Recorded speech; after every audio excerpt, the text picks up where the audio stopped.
Welcome to Muncie, Indiana for our first midweek MACtion matchup of the season. And it is a perfect night to kick off MACtion. Raining, windy here in Muncie, and two teams that are in the thick of it for a conference championship.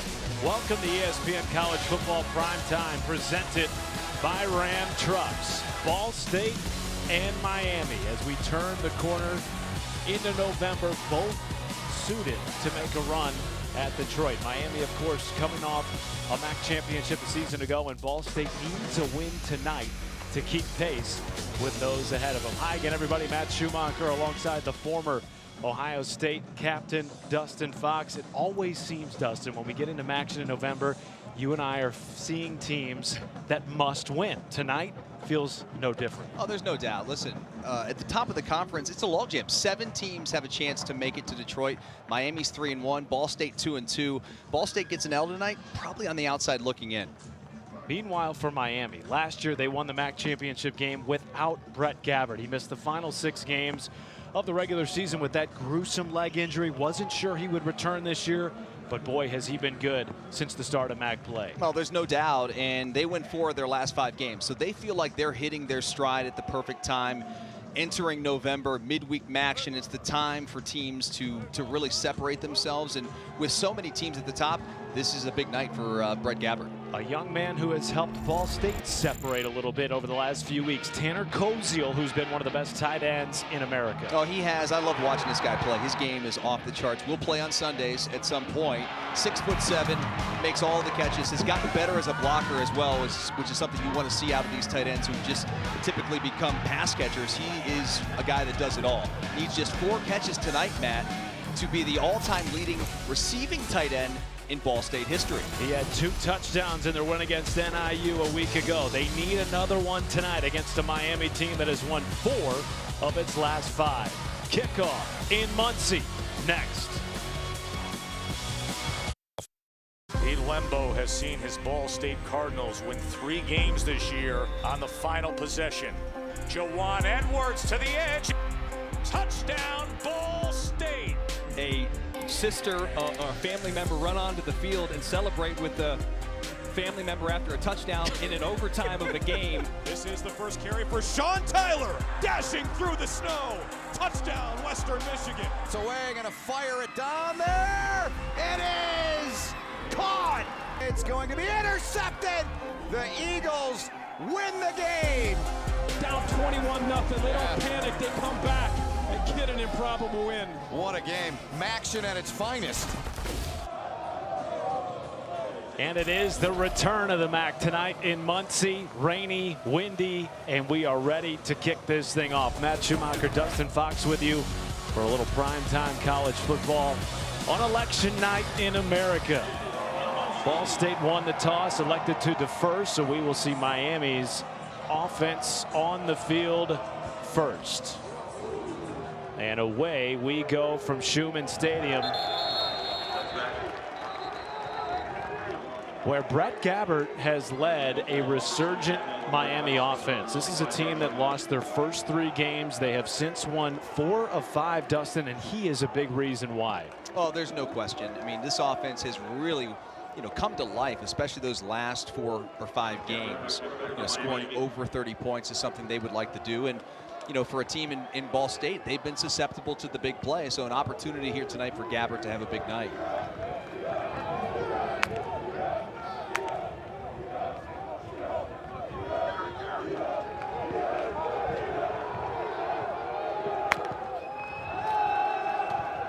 On first down, Gabbert takes a shot. He was looking for Kevin Davis. Check that, Reggie Virgil in and out of his hands. Gabbert, since they turned the page to the MAC slate, 10 touchdowns and just 1 interception.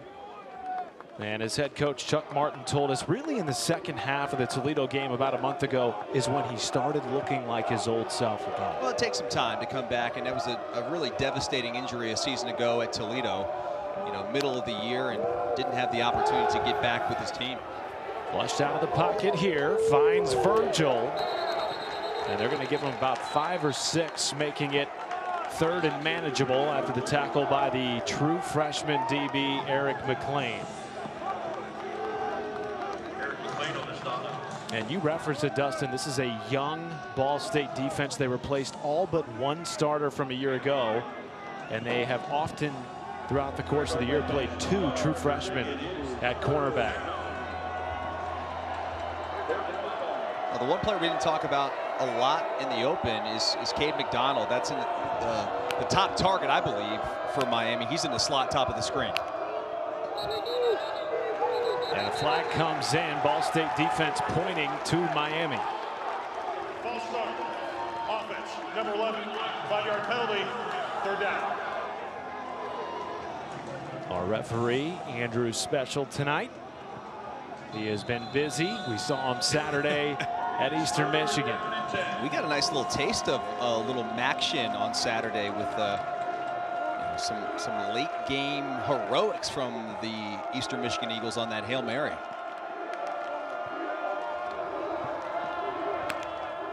Third and 9 for Gabbard. Takes a shot for McDonald, and it's batted away. Yeah, great coverage there by Baldwin, who's now back from injury. Comes up with a very, very nice play. One of their veterans there in the back end. Not too many veterans, but you can see number 12 right here. A little jersey early, but able to break up that pass, and a nice 3-and-out start for this Ball State defense, which should give their offense and their quarterback, Caden Samanza, an opportunity here to start the game off well. Bevelheimer gets the punt away into the wind, and Keon Magwood will let it trickle to about the 31. So Ball State, top 2 scoring offense in the conference since turning the calendar to the MAC slate. And Caden Samanza, the returner last year, Dustin, who started 3 games before redshirting, has looked more poised and calmer in the pocket as the season has gone along. He really has given this offense a spark. And when you look at the last couple of games, they put up over 24 points. And in those 2 wins, he has been very, very productive for this offense. He was looking for Koziel on the first play of the game. And I believe that was batted down by Brian Ugu. Oh, yeah.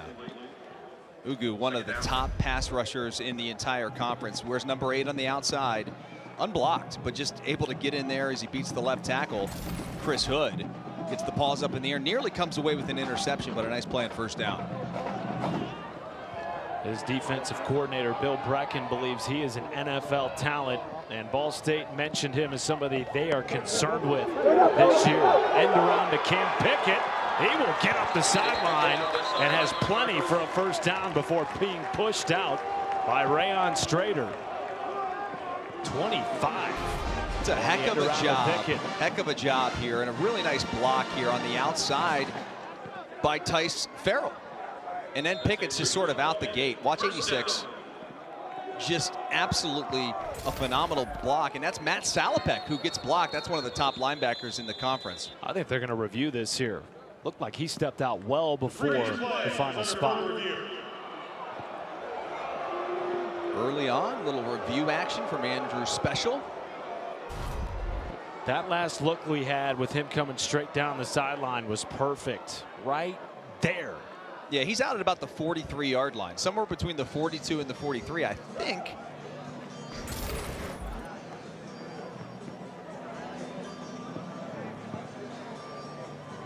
Cam Pickett. Yeah, Matt, sorry, partner. They spotted that about 10 yards ahead of where I believe he went out of bounds. So he has been their top wide receiver target, behind only the tight end Tanner Koziel for total yards this year. But one thing you will notice about Mike New's teams, they use their wide receivers in a plethora of ways. That was a perfect example. It's so crazy because they're just looking for skill players, as you say, to be playmakers on the outside. Stepped out of bounds at the 43-yard line. It'll be 1st and 10, Ball State.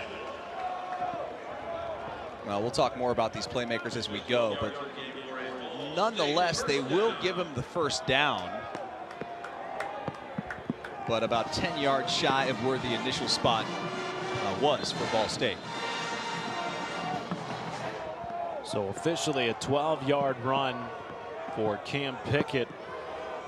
And now the big back Vaughn Pemberton in the backfield.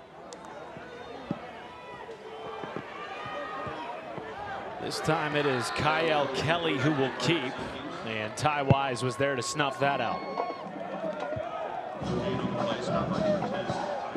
Kelly, of course, last year started the final 6 games of the season as quarterback. Hopped into the transfer portal, elected to return, and they have used him as a quote-unquote athlete this season. They say athlete. He's a Swiss Army knife. They put him everywhere. Could play defense, could play receiver, could play running back, could play quarterback. He's a player they love having on this roster. Pressure comes. Samanza quickly away with it. And I believe that was caught off the turf rather, by Keon Magwood. And they will count it as a catch. It's going to be an interesting night here, Matt, because of the conditions. You know, the wind is gusting up to 40 miles an hour, and of course the storm that has moved into central Indiana is going to present some problems for both offenses tonight, as the rain does not look like it's going anywhere before the end of this game.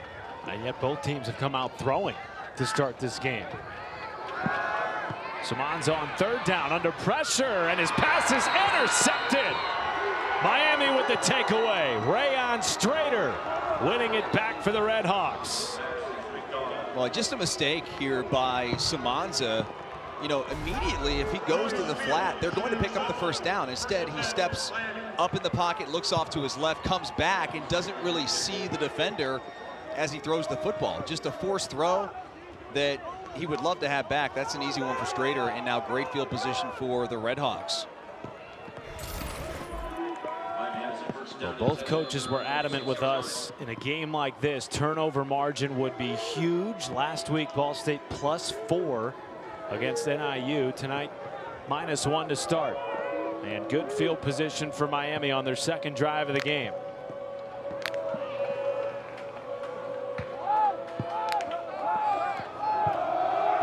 Will go to Keon Mosey, and the Red Hawks leading rusher Burrows ahead for 7 on 1st down. Boy, they're sure happy that Keon Mosey has now gotten healthy for this offense and has given them sort of a stable group of backs now that he's been able to come in here and, you know, take the lion's share of the carries. Matt, the 4 wins that they have this year, Mosey's had over 100 yards in all of those games. That's the key variable.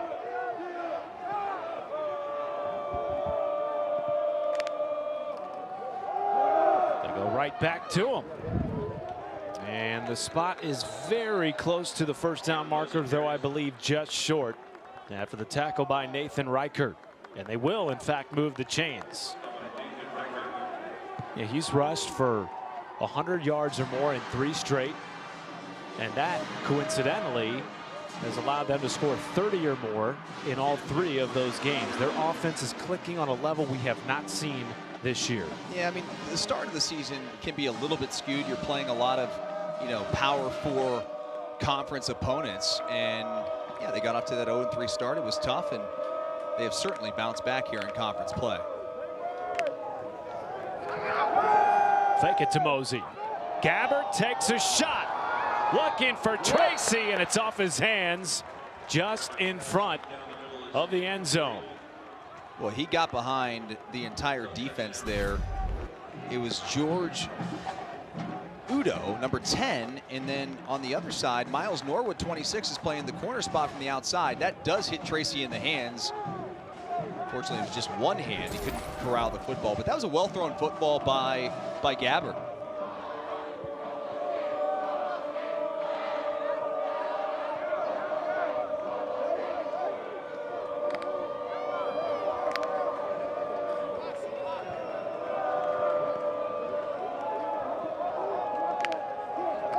Second and 10. Zipped out to Cam Perry, and the Indiana transfer is stopped just shy of the line to gain. Took a little bit of a shot right there from Baldwin as he goes out of bounds. Very a young man who they feel like is starting to really find his role in this offense. Took him a little while to get going. Well, this is a wide receiving core that has been one of the best in the MAC to this point. They're going to go a little bit of a heavy package here on 3rd and about 1, Matt. Do they take a shot? They're not going to. They're going to go for this on 4th down if they don't get this here on 3rd and 1. Hand off to Dylan Downing, and he is stopped in the backfield. Brandon Berger with the tackle for a loss. But Berger was in there in a hurry, Matt, and now they maybe have a conversation about whether or not to go for it. That is a clinic quality tackle in the backfield. Just puts the face mask right in the sternum. You wrap up, you grab cloth, you get him on the ground, and now it's going to force them to make that call, and they're going to go for the field goal or the punt. Looks like the punt unit is out for Chuck Martin. Yeah, I don't anticipate, Matt, a lot of field goal attempts tonight because of the conditions. Certainly not in this direction. No. You're going to have a timeout or delay. Offense, 5-yard penalty, 4th down.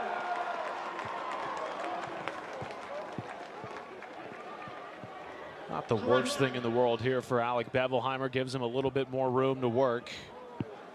Well, a great job. Ball State's defense has done a really nice job here to start the game. A 3-and-out early, and then you have the turnover with your offense. You know, Samanza throws the pick, and now all of a sudden your defense gets off the field again. So no harm, no foul on the last offensive possession for Ball State. That's dropped by Bevelheimer, and he has to shuffle it, and it's scooped up by Ball State. They're going to take this to the house. Touchdown, Cardinals.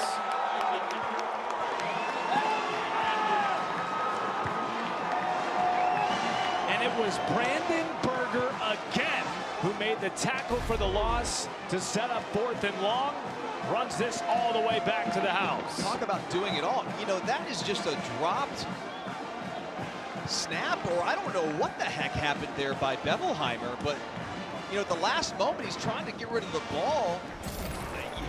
Goodness gracious, you just got to take that thing and eat the sack, essentially, if you're Bevelheimer. Instead, Berger gets a touchdown out of it, makes 2 dynamic plays back-to-back, and just like that, Ball State gets points on special teams. 46-yard, I guess you could call it a scoop and score for Brandon Berger, and it sets up a 7-0 lead for Ball State. Well, only on MACtion do you get touchdowns like this. Yeah, the sickos are loving it, right? Huh? How about you, Big Cat? 7-0 from Bunsey.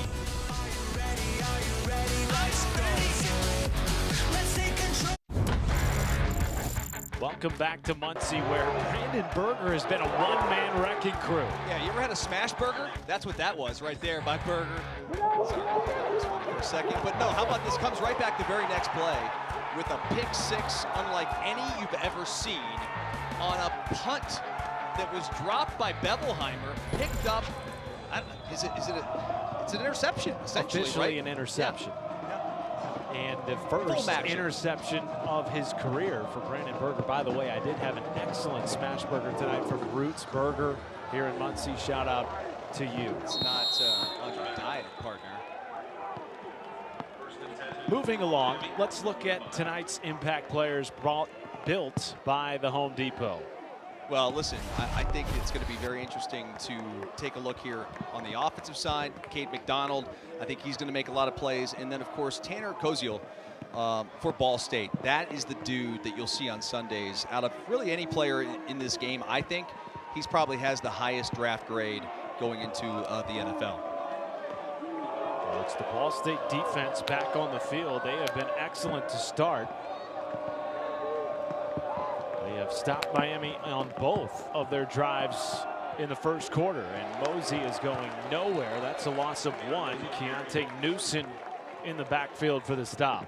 And this dude just makes every single play, it seems, on the defensive side of the football for Ball State.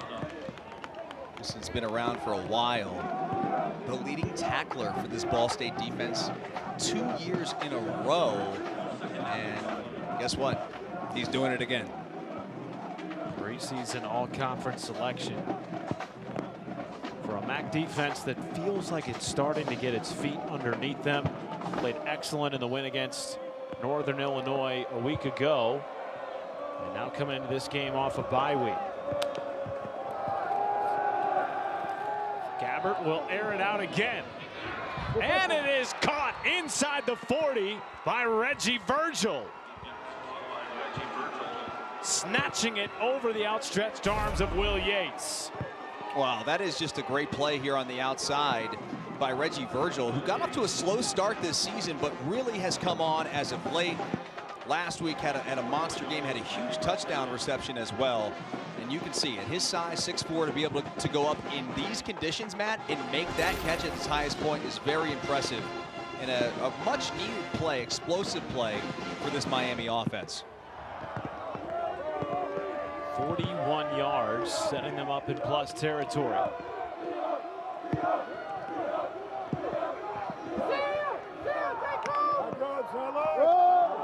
To Mosey. And he is stacked up. Joey Stemler was in there first.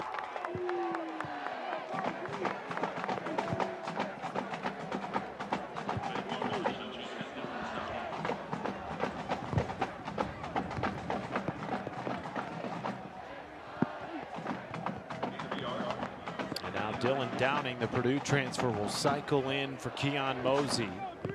This is a Miami offense that regularly has used 4 running backs.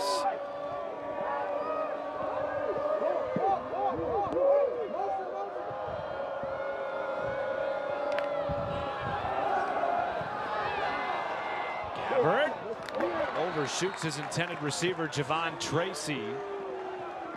And that brings up 3rd and 9 for the Red Hawks offense. And this is the exact area of the field where things stalled for them on the last possession, which of course was devastating with the special teams turnover and touchdown by Ball State. Can they get off the field again? I keep talking about McDonald, who is one of my favorite players to watch on Miami's offense. Very, very talented young man. Not in the game here on this 3rd and 9. Interesting. Gabbert has a man open, caught, isn't into the end zone. Virgil was in for a touchdown.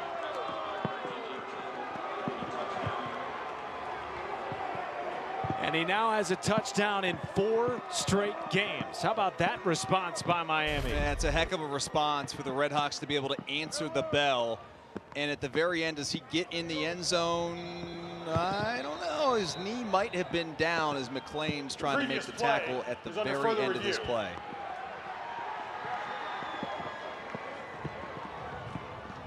If he's short, Matt, it's not by much. So Andrew Special will go back over to take a look at this. Regardless, it sets Miami up on the doorstep of the goal line after a special teams blunder allowed Ball State to jump out to a 7-0 lead. Now, and how about Reggie Virgil and the job that he, Matt, has done over the last 3 games, really. You can add in this game, which would make 4 games in a row where he's had a touchdown reception. And I just like how this player has developed into this offense, has really gotten more comfortable, kind of played within himself, and uses his athletic ability and his size to be his strength. And that's what you've seen over the last several weeks.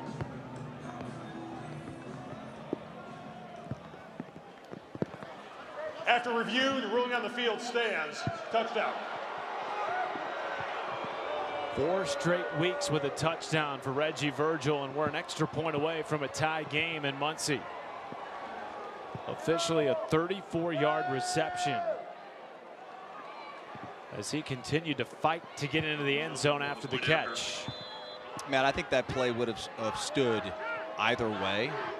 Too difficult to see if that shin came down. But just like that, we got a tie ball game. Miami's offense responds to the special teams gaffe. And here we go, 7-all. You ready for some action? We are. Stay with us.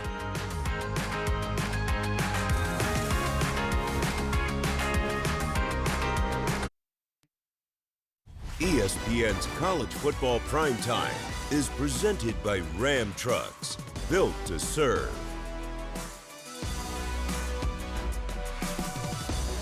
"100 years of college football here in Muncie with the Ball State program." That last picture was current head coach Mike New, who of course was a legendary quarterback here and helped them to a MAC championship in 1993. And is now trying to help them get back to a bowl game for the first time since 2021. Man, what a win would do tonight in that effort. Yeah, they need a win tonight big time because their final 3 games after this, Matt, when you look at it, it's going to be a challenge because they've got to play at Buffalo, Bowling Green, and at Ohio. Those are 3 teams that are all above them in the standings here in the Mid-American Conference. So to get to being bowl eligible, it starts tonight. You got to win 3 out of these final 4 games. Meanwhile, Miami just 2 wins shy of being bowl eligible. As this kick will be returnable for Ball State. And it is not going very far. Stopped at the 15-yard line. As Malcolm Gilly looked a little bit hesitant on whether or not he should take that out. And now we will see Caden Samanza yet again. Their first possession didn't turn out that well. He threw the interception. They did have a nice run by Cam Pickett for a first down, but just 18 yards of total offense as opposed to 97 for the Redhawks early here in the first quarter. See a lot of chunk plays early for this Miami team. Samanza gives it to the FCS transfer, Braden Sloan. Shedding tacklers for a gain of 7. Boy, somebody went for a ride on the early part of that run. And a heck of a job there by Braden Sloan, sort of lowering his shoulders and delivering the boom there on the outside. Rayon Strader takes the brunt of that hit to make it a 2nd and about 3. Sloan will cycle out, and their big back, Vaughn Pemberton, 2nd leading rusher this year, is in. Bobbled exchange goes to Pemberton, and he is busting free past the 35. Using that 5'11", 245-pound frame. I really like the misdirection here by the Cardinals. They get everyone looking to the left side as the reverse. They fake the reverse, and they come right back out the back door with Pemberton, who's got a little bit of speed, and at his size, you said the big guy. Yes, he is. 2nd leading rusher at about 242 pounds. Bowling ball back there in the backfield. Fake it to him. And then check it to Vaughn Pemberton. And tackled by Ty Wise. Really like that decision there by Caden Samanza to not try to force something down the field. In a night like tonight, with the weather being what it is, rain and wind, I think it's going to be vital for Samanza to have a really good decision-making process back there. Take what the defense gives you. Any positive yards on a night like this is going to be huge.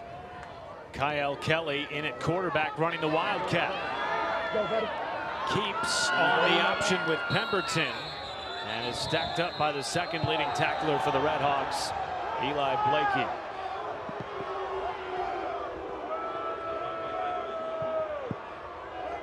He got right to the sticks. Did he get the first down? They are starting to move the chains. Yeah. Indeed, they did give him the first down spot. And for folks who don't watch a lot of Ball State football, maybe you don't know a ton about Kyle Kelly, their number 1. This guy does everything for this football team. Started 6 games at quarterback last year. Played receiver, led them in rushing touchdowns. Look at those numbers by the position groups that he participated in. And they wanted to put him back at defensive back. They said, we got to get you on the offensive side of the ball to get the football in your hands. First handoff of the night to TJ Horton, and he is busting through the defense and has enough for a first down gain. This is just bully ball from Ball State. on their second offensive possession. And this is exactly what Ball State wants to do. You want to establish the ground game early. Nobody's happy out there being wet in these conditions. I promise you that. And the other thing you don't want in these conditions as a defender, because I've been there a million times, is to face a bruising running back, a running style like Ball State is implementing right now.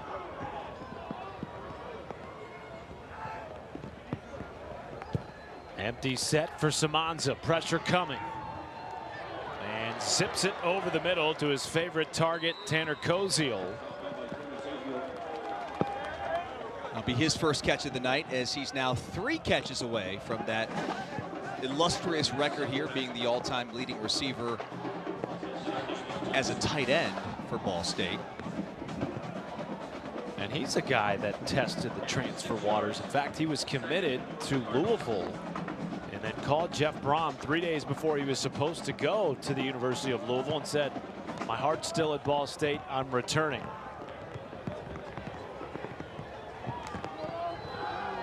Kelly again on the Wildcat, will keep, and has enough to continue moving the chains on an excellent second drive for the Cardinals. Koziel is, it's interesting, you mentioned the portal, thought about leaving.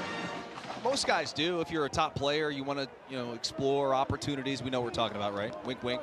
But the deal is, the culture in place here at Ball State's been so good by Mike New, and the relationship between him and Caden Samanza, the quarterback, who they knew was coming back for this season, was a big reason why Koziel's back here in Muncie. Samanza taking a shot, has Koziel inside the 10. Mike New told us Tanner Koziel called him and said, "Coach, do you think I could come back?"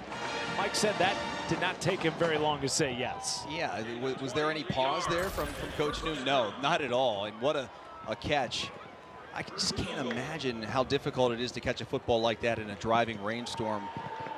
Tanner Koziel makes it look easy.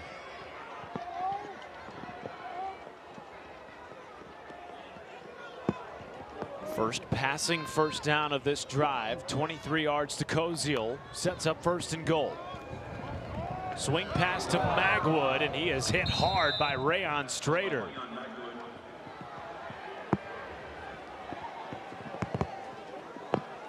Let's see what Ball State wants to do here. They could take this to the second quarter if they would like, as Magwood shaken up after the hit.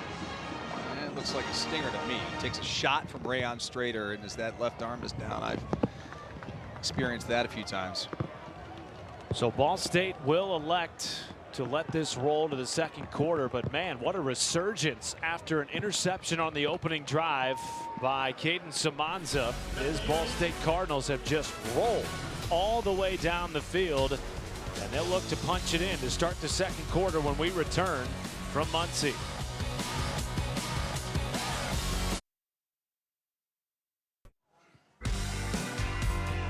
Let's take a look at tonight's game track, brought to you by American Express. All of a sudden, Ball State's offense has woken up. They are driving down the field. Yeah, this drive has been very impressive, and they've got it done very balanced. I like the rushing attack that they've implemented here on this drive to end the first quarter, as they now have second and goal to start the second quarter. Very impressive drive, as they're going to go with Kyle Kelly at quarterback again. Tackle made by Matt Salopek. This drive started on Ball State's own 15-yard line. And this is a team in the FBS that when they're rolling, Dustin, they are top 20 in time of possession. They want to keep the ball and grind out possessions. They do, and when they run the ball like they have on this drive, that will be very effective for them in this game. Now, third and goal, I would say, where is Tanner Koziel? He's right at the bottom of your screen, very close, detached from the core. Look for 88 here.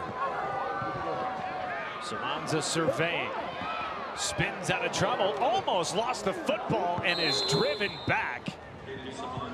Matt, I have no idea what Samanza was doing with the ball here, if it got knocked out or what, but it was very interesting. Kind of does the Saquon Barkley spin here to nowhere, and then runs into his own man. That's Tayo, the right tackle, he runs into. Very hurdle lucky at the end of that spin. Well, yeah, no hurdle on that spin there, but now an opportunity here. Could be a challenge in the conditions, but Ball State going to give it a go on the field goal attempt. 27-yarder here for Jackson Corville. Hit the game winner from 50+ against NIU last week. Clean operation and a good kick. 7 yards. Paying off a 12-play drive. Jackson Corville gives Ball State a 3-0 lead early in the second here in Muncie.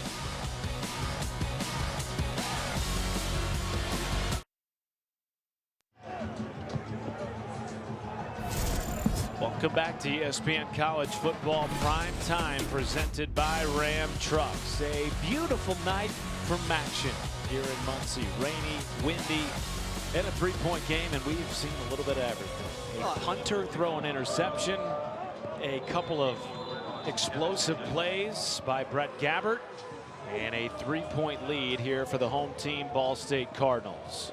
I sense your sarcasm on the conditions. No You said sarcasm here, perfect partner. night from action. Yeah, it kind of is. I mean, this is sort of what you expect in November on Tuesday night. That kick is muffed and scooped up at the 20. And somehow it turns into good starting field position for Miami and Brett Gabbert. We will see what they do with their first possession of the second quarter when we return.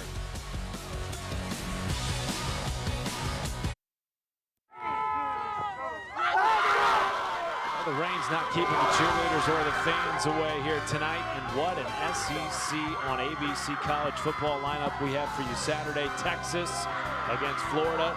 A top 20 showdown between Georgia and Ole Miss. And a potential elimination game for Alabama from the college football playoff conversation if they cannot come up with a win against LSU.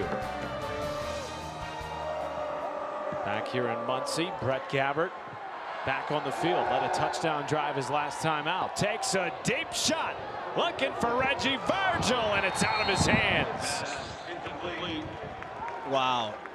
Virgil somehow again gets behind the secondary. Jordan Coleman, the free safety, was matched up with Virgil, and this ball is just thrown a couple of yards shorter. I think it just sails on him there quite at the end.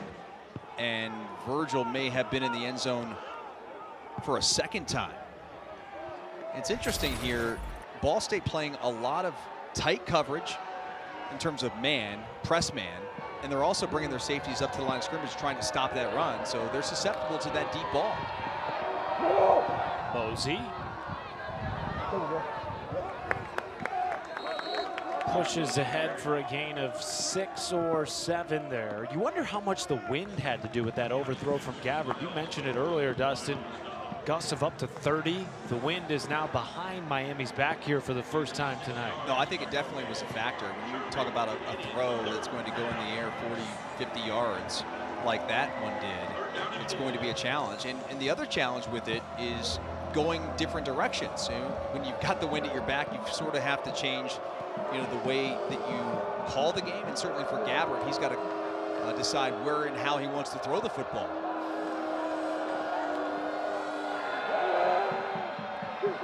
Gabbert unloads on 3rd and 4, and it's caught right at the sticks by Javon Tracy, and enough for a first down. Yeah, well-designed play here by the Red Hawks. They get into a little bit of a bunch set and just sneak Tracy out to the flat off the left side. Frankly, if the ball is thrown a little more towards the sideline, I think Tracy could have turned upfield and maybe gotten more positive yards. Gabbert tonight 5 for 10.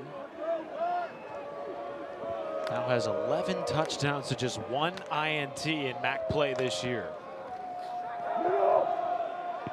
Mosey turning the corner and breaks a big run after being pushed out by George Udo. Well, Give him 25. Eric McLean, the corner for Ball State, just makes a freshman mistake. He's on the outside. He's got to hold his leverage. He jumps inside with the short split to the boundary. And just like that, Mosey sees it. He bounces outside, and there's nobody for 10+ yards. That's where that inexperience from the young defensive backs comes into play.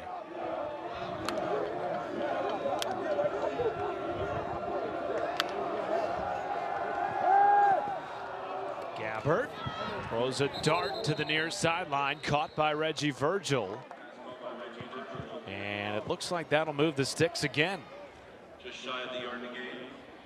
Just shy, actually, of the line to gain. Give him 9 to make it 2nd and 1. And Virgil's been a big target here, 4 catches already. As Chuck Martin looks like he's having a lovely evening. And we really haven't seen much of Kate McDonald. By the way, Chuck Martin, one of the longest tenured coaches in this league. He's probably loving this weather. The best. One of my favorite coaches in college football. We had an interesting chat with him this week.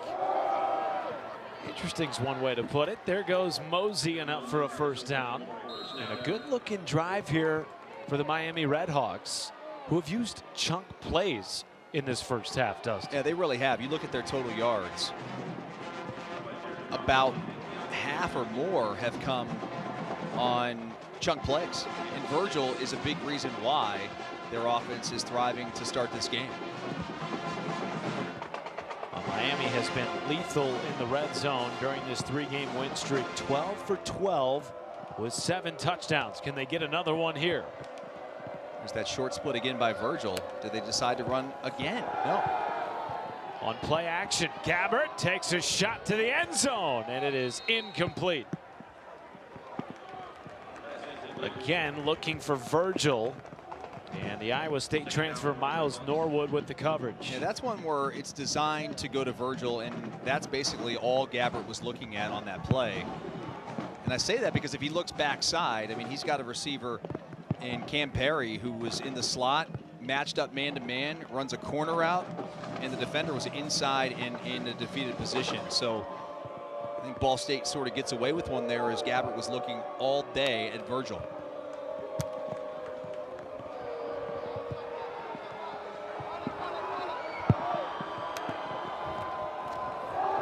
Keon Mosey up the middle and spins to the 12.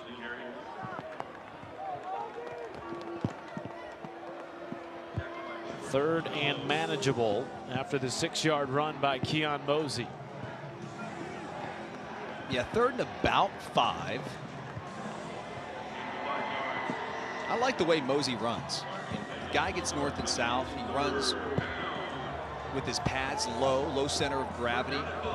Got good speed and excellent power. And you got Gabbert in quite an empty set. They send Cam Perry in motion. And zip it to Kevin Davis, who will walk into the end zone. And Miami takes the lead.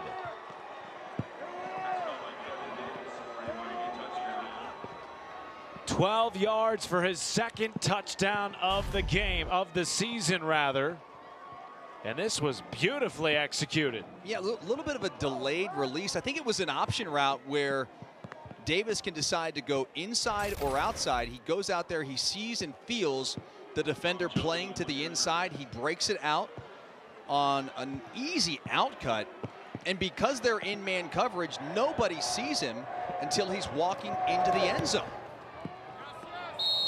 And Dom Jobin makes it 14-10 Redhawks. So explosive offense here for the Miami Redhawks. 2 long drives capped by touchdown throws from Gabbert and Davis. He's a running back, but guess what? He can catch the football too. 14-10 from Muncie.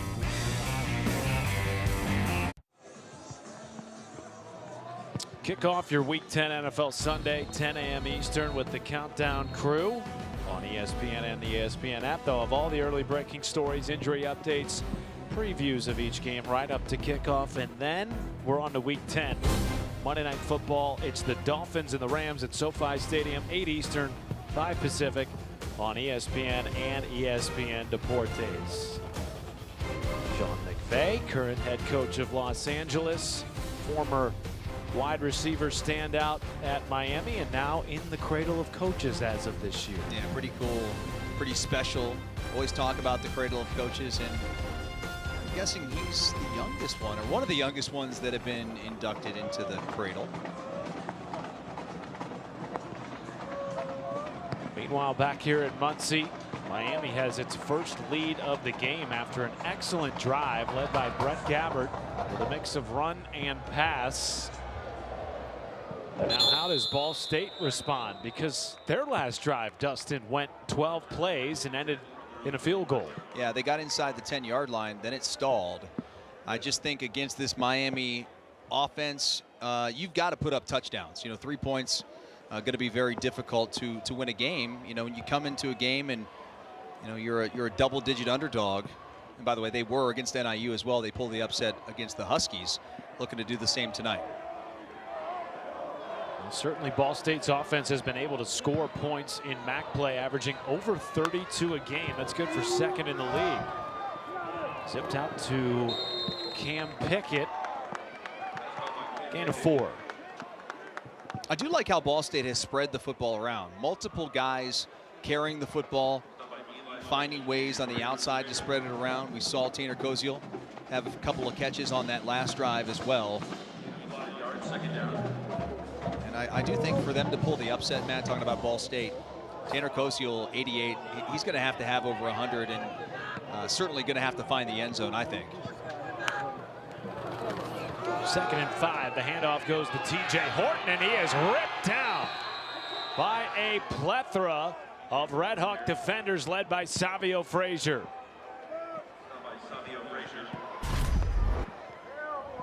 Boy, Savio Frazier, about 300 pounds. Look at him. He moves, though. Down the line, grabs clock, spins him around, makes the TFL. And now presents 3rd and 9 here for the Ball State offense. One of very few new faces in the front 7 for Miami, transferring over from the FCS program, Mercer, in the offseason.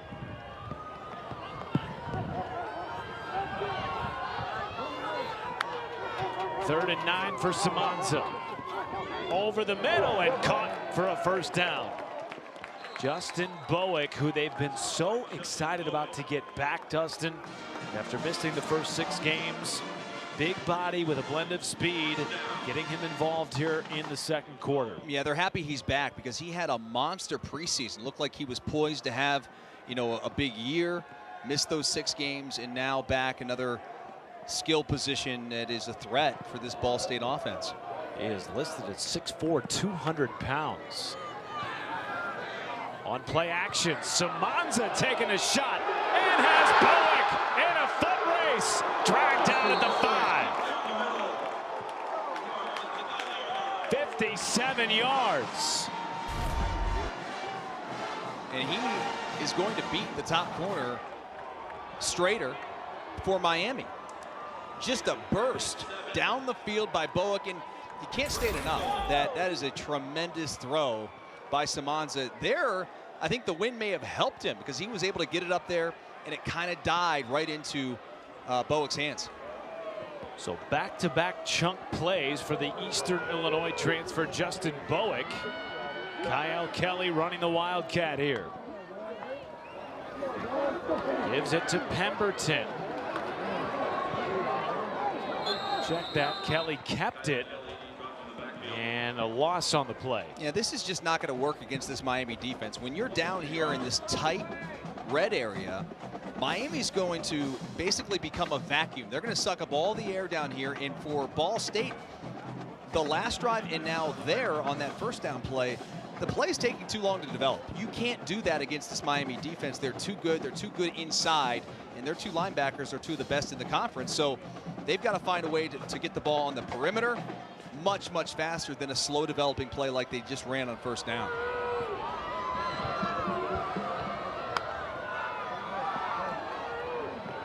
Samanza, end zone, and too tall for Tanner Koziel. Well, you rarely say too tall for Koziel, who goes about 6'7", but he was open.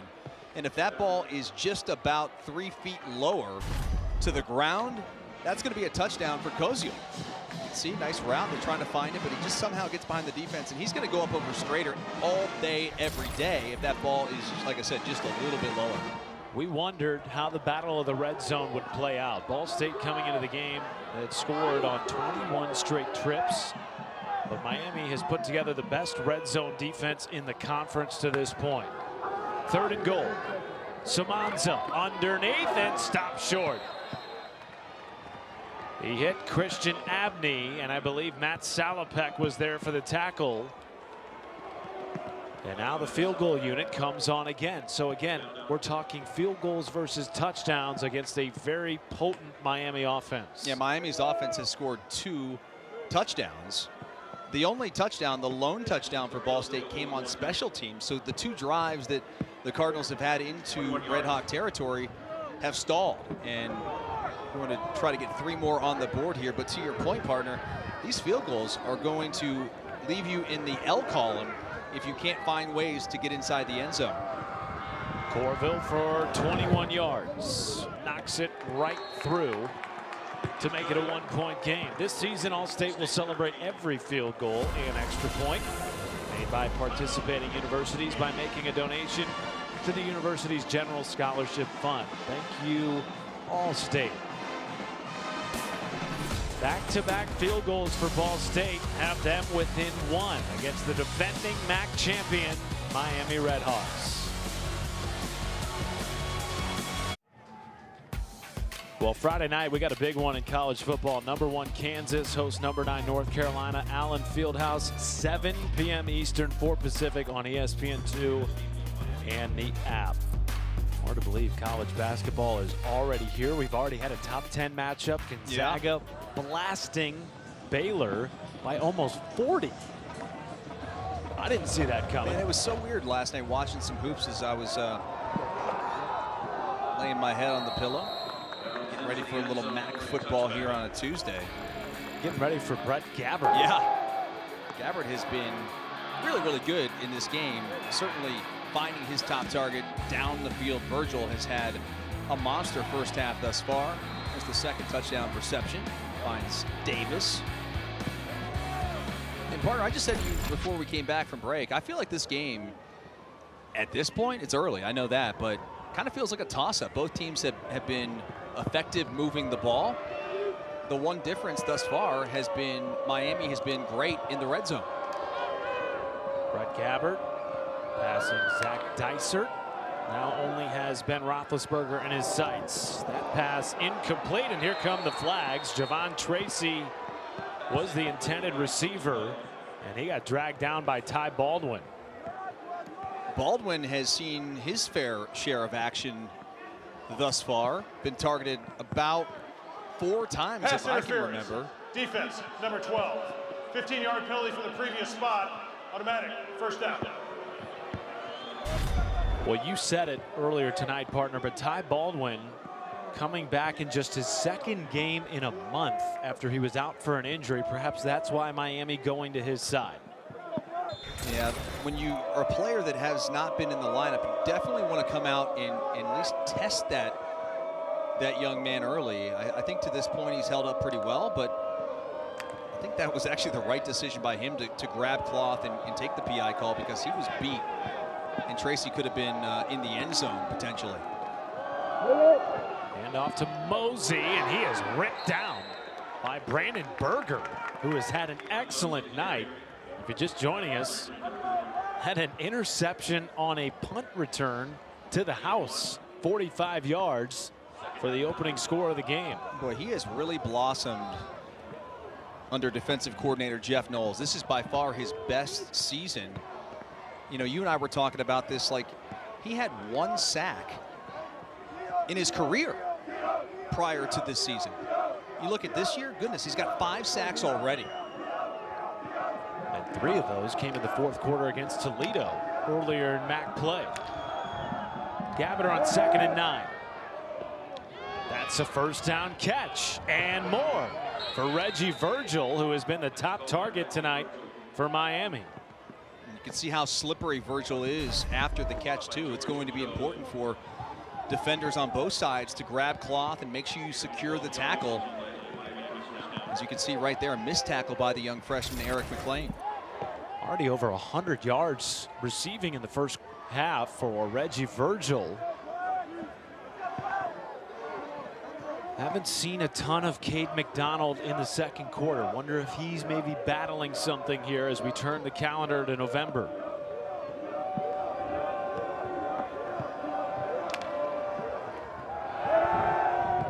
Gabbert under pressure, and he will not get out of it. George Udo finishes the sack, the first of the night for Ball State.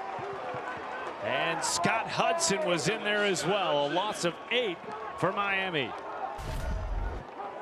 Boy, Hudson gets in there in a hurry, and every other defender in a black jersey is corralling the ball as fast as possible. And Udo comes in there and finishes it off. That's great gang tackling by the Ball State Cardinals. Hudson, the NAIA transfer from St. Francis, just down the road in Fort Wayne, Indiana. Zipped out to Javon Tracy, has room to run. There goes Tracy, knocked down at the 40. And a gain of 16 to get all of what they lost back and some, making it 3rd and short as we tick down to the 2-minute timeout of the first half.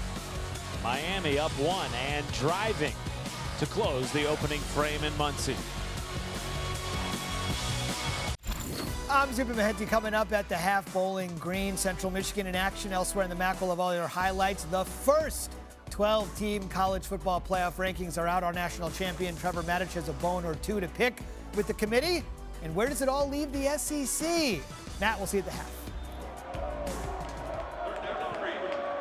Thank you very much, Zubin. It is 3rd and short after a 2nd and 19 went for 16 yards for Miami.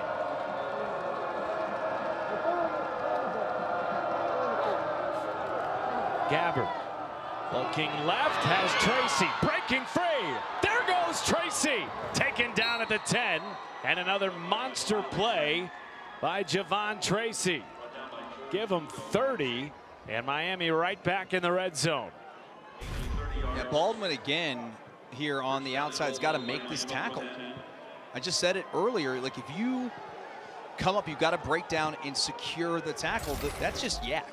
Yards after catch that is killing this Ball State defense.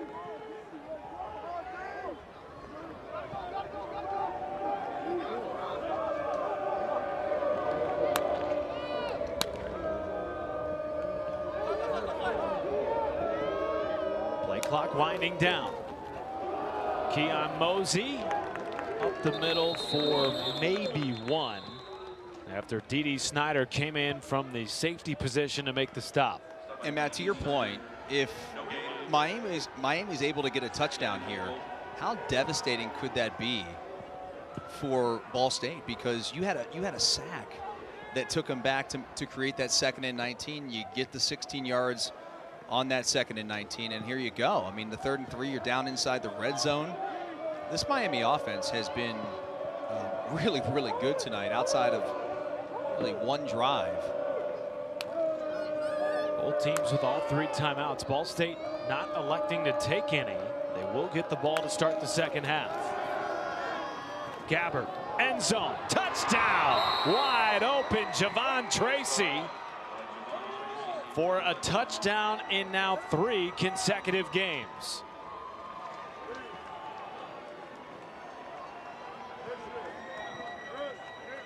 And that is the 3rd straight touchdown led by Brett Gabbert. And his 3rd touchdown throw of the day. Talk about having a monster night. Brett Gabbert. You know, last year this time he was on the sidelines, banged up. Couldn't finish the final 6 games of the year, couldn't play in the MAC title game, but here he is. A little Tuesday, November MACtion. How does Tracy get so wide open? And it's interesting because Ball State's played so much man coverage, you know, in the early portion of the game, and right there, zone coverage inside the 10-yard line. He's wide open. Gabbert's like, thank you very much. Well, you and I talked about it before, and you were an excellent defensive back at Ohio State national champion, captain, third-round draft pick. So you know what it's like to be... Checks in the mail. You know what it's like to go through the progressions as a defensive back at the collegiate level. Dustin, all 5 starters are new this year for Ball State. And I know we're into week 10 or whatever it is, but still, there's got to be some of that to it, right, for this Ball State secondary? Yeah, such a great point by you, Maddie. The defensive backs have to have at least somebody back there that's kind of the captain, if you will. You know, we had Toledo and EMU on Saturday, and Toledo, similar situation. They had to replace almost their entire secondary, but Max and Hook, their great safety, you know, is back there helping the younger guys along. They just don't really have that here at Ball State. So many players, you know, all 5 of those starters, not just new starters, they haven't started college football games. Now for a quick word from Verbo. Defenses so far have been stingy, and that really showed in the... Look, if you want a house without a host, you should have booked a Verbo. Like I was saying, both teams have really good defenses, and it really showed in the second half. I don't know about you, but if Nick Saban's my Verbo host, I'm okay if he's hanging out for the weekend. Samanza over the middle finds Tanner Koziel, and Ball State will use one of their remaining 3 timeouts after the tackle by Matt Salopek. Their first time, well, no. They're just going to go. They didn't use a timeout. I beg your pardon. That is really surprising. And that pass from Samanza short. Matt, why are they trying to be aggressive here, yet also not aggressive with the clock? You had Miami inside the red zone, and they're just taking their time. They're running the play clock down to 1 second. No timeouts called by Ball State. And now you want to throw. I'm surprised they're throwing and not, like right there, you just cost yourself about 10 seconds. With all the whistles coming in and the officials around Mike New, I thought he had called one of his timeouts after a 10-yard gain on first down. I did too. Very surprising here. So and now listen, Ball State sorry, partner. Ball State needs every possession they have, or they can get. Samanza, that's a first down throw, and it's out near midfield. And now Mike New will call timeout after the catch by Justin Bowick. 14 seconds left in the first half. And now, with 14 seconds left, there's not even enough time to use all your timeouts. That's a great point. They have hit 2 field goals tonight. They are going into the wind here, though. Jackson Corville, Mike New told us, can hit from 55, but that's if the wind's at his back. Coming off a week in which he hit the 2 longest field goals of his career, 50 and 52 for the win against NIU. You know, and just to think about this a little bit more, Miami got the ball first, right? And you're down 8 points. I know it's a 1-possession game. You still got to get the 2 to tie it up. But, like, point is, you could have potentially, and yeah, there's 14 seconds. I get that. But if you call a timeout on defense, or if you use the timeout after the first down play, maybe you have 24 seconds here to work the middle of the field, still have a timeout left to try and get the points on the board, and then get the ball to start the second half. Samanza over the middle. It's Koziel again, short of the first down marker, and Mike New will call timeout. But now only 8 seconds left. And with that catch, Tanner Koziel breaks the single-season reception record for a tight end at Ball State. Well, there you see the numbers by Koziel, who's been so terrific. But the game in hand, 8 seconds here to go. You do have the 1 timeout left. You've got to pick up, Matt, because of the wind, 15, 20 yards. With the timeout, though, you have the full body of plays. You can go over the middle, you can go outside, but you don't have a ton of time to play with if you're Caden Samanza. Or you try to pick up 10 yards, get out of bounds, and do what EMU tried on Saturday. Take a shot to the end zone and maybe just throw it up to a guy who's 6'7" and wears number 88. They send Gillis in motion. It does go out. He's got to get out. To Christian Abney. Timeout. And he is tackled with 1 second on the clock. Now, did the timeout come in with time? They'll put it back on. It did. Please reset the game clock to 2 seconds. 2 seconds, please. And now you're out of field goal range, so you just got to take a shot here, right? I certainly would not kick the field goal, only because I'd be concerned about a block, because the trajectory on this kick's going to have to be extremely low. And Corville had one blocked. Similar situation last week against Northern Illinois, where he had to keep it low, and they got a paw on it.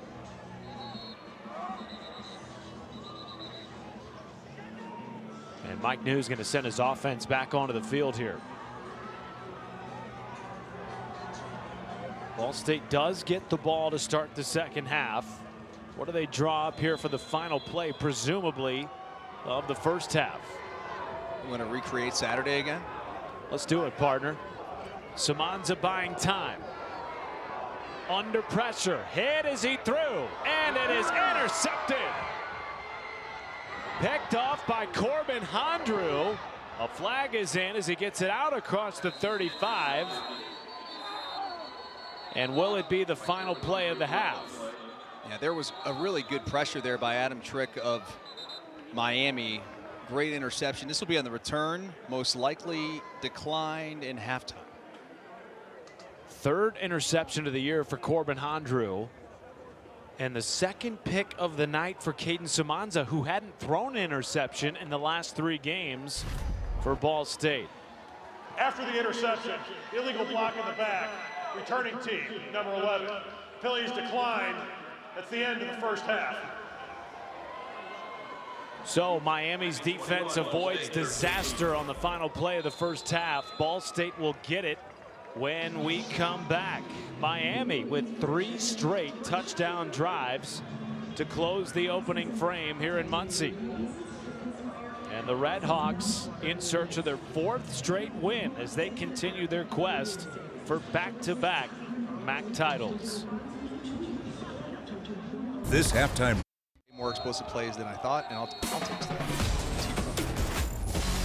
Welcome back to Muncie, the first midweek Maction game on ESPN this season, and Brett Gabbert led 3 straight touchdown drives to close the first half. They lead at 21-13 at the break in Muncie. Matt Schumacher, the former Ohio State captain, Dustin Fox with you. And Dustin, we weren't sure what we would get tonight. Rainy, windy. What we've seen is Miami's offense roll. No, they have. They've been explosive on offense. A little different than what I thought it was going to be. A lot of wind, a lot of rain, and Gabbert's just making plays all over the field along with their star wide receiver, Reggie Virgil. Reggie Virgil's been terrific. He is the subject of today's play of the game, brought to you by T. Rowe Price, which we will get to after the kick. Ball State won the toss, elected to defer to the second half. They ended the first half with a heave to the end zone. That was intercepted. This will be run out of the edge of the end zone. And Caden Samanza will take it at the 20 pending this penalty. Multiple flags coming in at the end.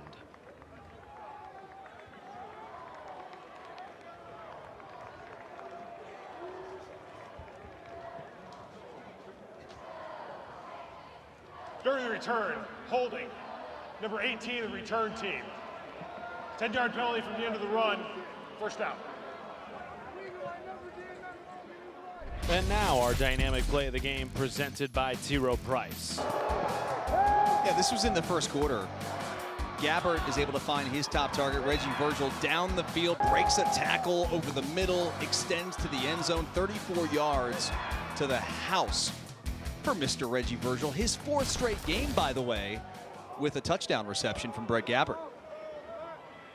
Caden Samanza on the opening play of the second half. A handoff for a gain of 1 to Vaughn Pemberton. When we've seen Ball State move the ball in the first half, Dustin, it was a blend of pass and run and long sustained drives led by Caden Samanza. Yeah, pretty wild. We were talking about this at halftime, Matt.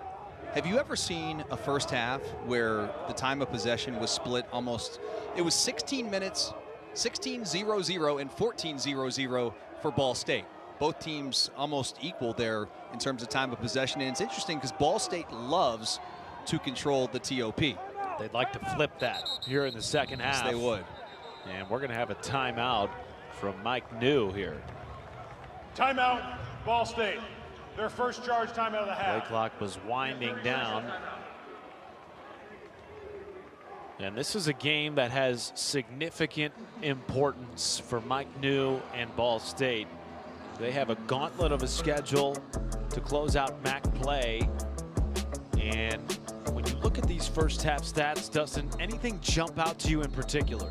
I think they're dead even. The one thing that we don't have on that first half stat list is red zone opportunities, which Ball State fell short twice. Well, they get field goals, but not touchdowns. And so potentially, you take those 2 field goals off the board and you add 2 touchdowns, it's a tie game. But you see everything else down the middle, pretty much even.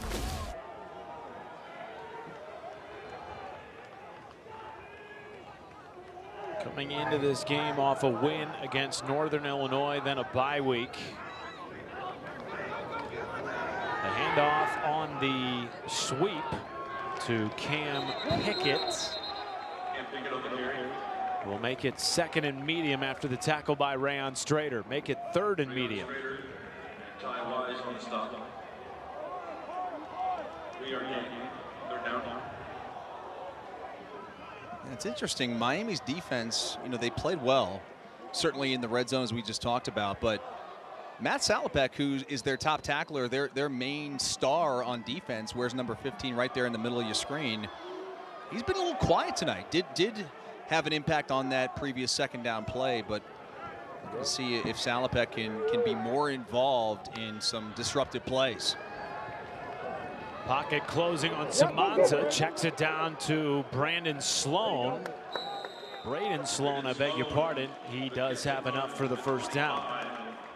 And that's a good decision by Sloan. He understands he's in an area where he's got to find a way to get the first down. And I think if he stays outside, it may have allowed Miami to corral him prior to the line to gain. And he cuts back inside. He just does enough to get that first down. Sloan, such a versatile weapon for this team. Haven't seen him a ton as they give it back to Von Pemberton. Almost lost the football. Well, you talk about losing the football. Caden Samanza, the quarterback, took a high snap from the center, Ethan Crow. And he's lucky he was able to get that ball. I think it sort of disrupted the timing of the play. Watch the snap, a little high, and kind of throws him off balance. Does a good job getting it to his running back, Pemberton.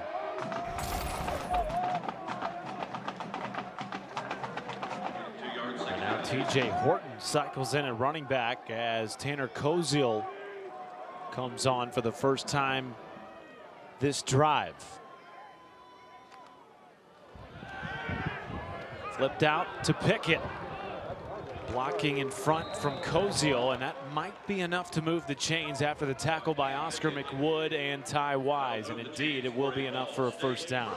Well, I like this to start the drive. Getting the football a little bit more on the perimeter. And how about that throw? I mean, it's a little thing, but like Samanza throws a fastball out there on the outside, and because the ball had such velocity, he was able to catch it quick, out-leverage the defense, and pick up the first down. Had 2 interceptions in the first half. Now, one of those was a heave to the end zone, Hail Mary style. This one, a deep shot, uncorked, and too far for his intended receiver, Justin Bowick.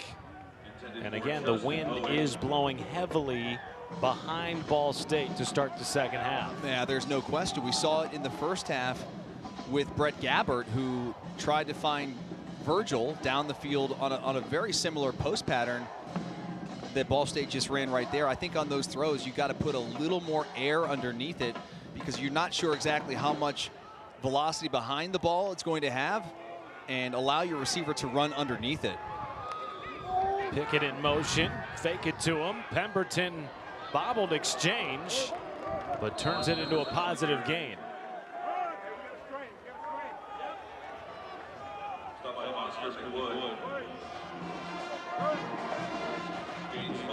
I think Ball State's got to do a better job here.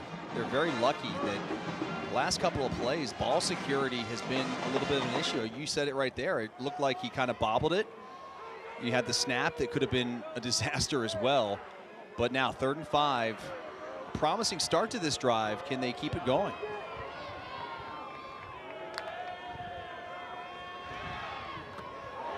Broken up. Excellent defense by Will Hardrick, and no flags. Fourth down to the Cardinals. Yeah, good job there by Hardrick on the outside.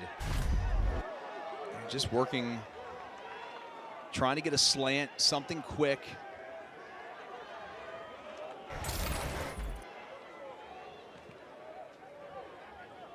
And now the first punt of the game for Ball State. Brian Cooey Jr., the Charleston Southern transfer, on to boot it away.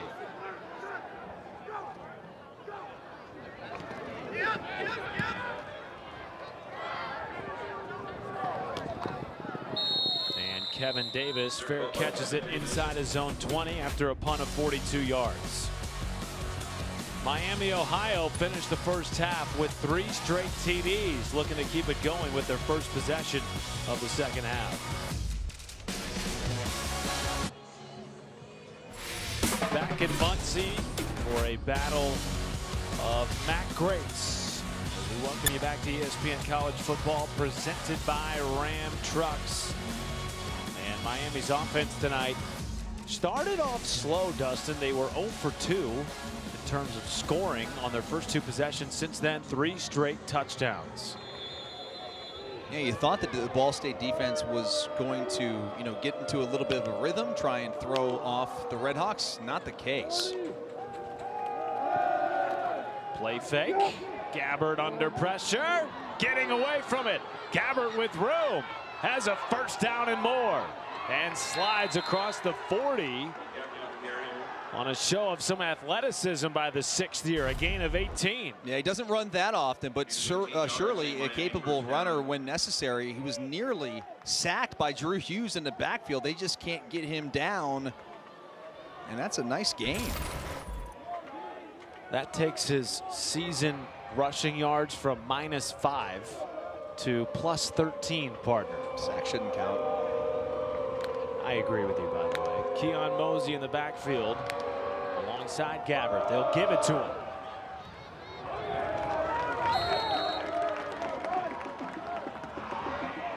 Reichert comes in there. Nice little stop. And that's what they've got to do. If Miami's going to try and keep the clock going, try and steal the time of possession away from Ball State by running on 1st and 2nd down, they need to keep Miami behind the sticks, and there you go. Just a 1 or 2 yard gain on 1st down. It's what they did on the opening 2 drives of the game. Absolutely. For Miami. But this Miami offense has just been clicking on another level. They've scored 30 or more in 3 straight, and they have won 3 in a row coming into this one tonight against Ball State. Gabbert, a long throw, and he overshot Reggie Virgil, bringing up 3rd and long. Again, working against that young freshman, Eric McLean, there on the outside. That's just a miss by Gabbert. Virgil's wide open, the cushion too much. And now a huge 3rd down for Ball State to try and get off the field. I would bring pressure. This is not a defense that does a lot of pressuring. Jeff Knowles is probably a little concerned about, putting his guys on an island there in the back end. But I do think with the injuries to the offensive line of Miami, this is a great opportunity to dial something up. 1 sack already tonight for Ball State. They bring Berger up the middle. Quick throw is incomplete, intended for Javon Tracy. And Eric McLean was in coverage. And they did exactly as we talked about there. They brought the pressure on 3rd and 8. And because of the pressure, the ball was thrown just a little bit behind Tracy. He had an inside step on McLean. But the Cardinals defense bows up on 3rd and 8. And now Alec Bevelheimer on the punt. Remember, his first punt of the game wound up in an INT. This one goes downfield, and Keon Magwood will let it trickle inside his own 30.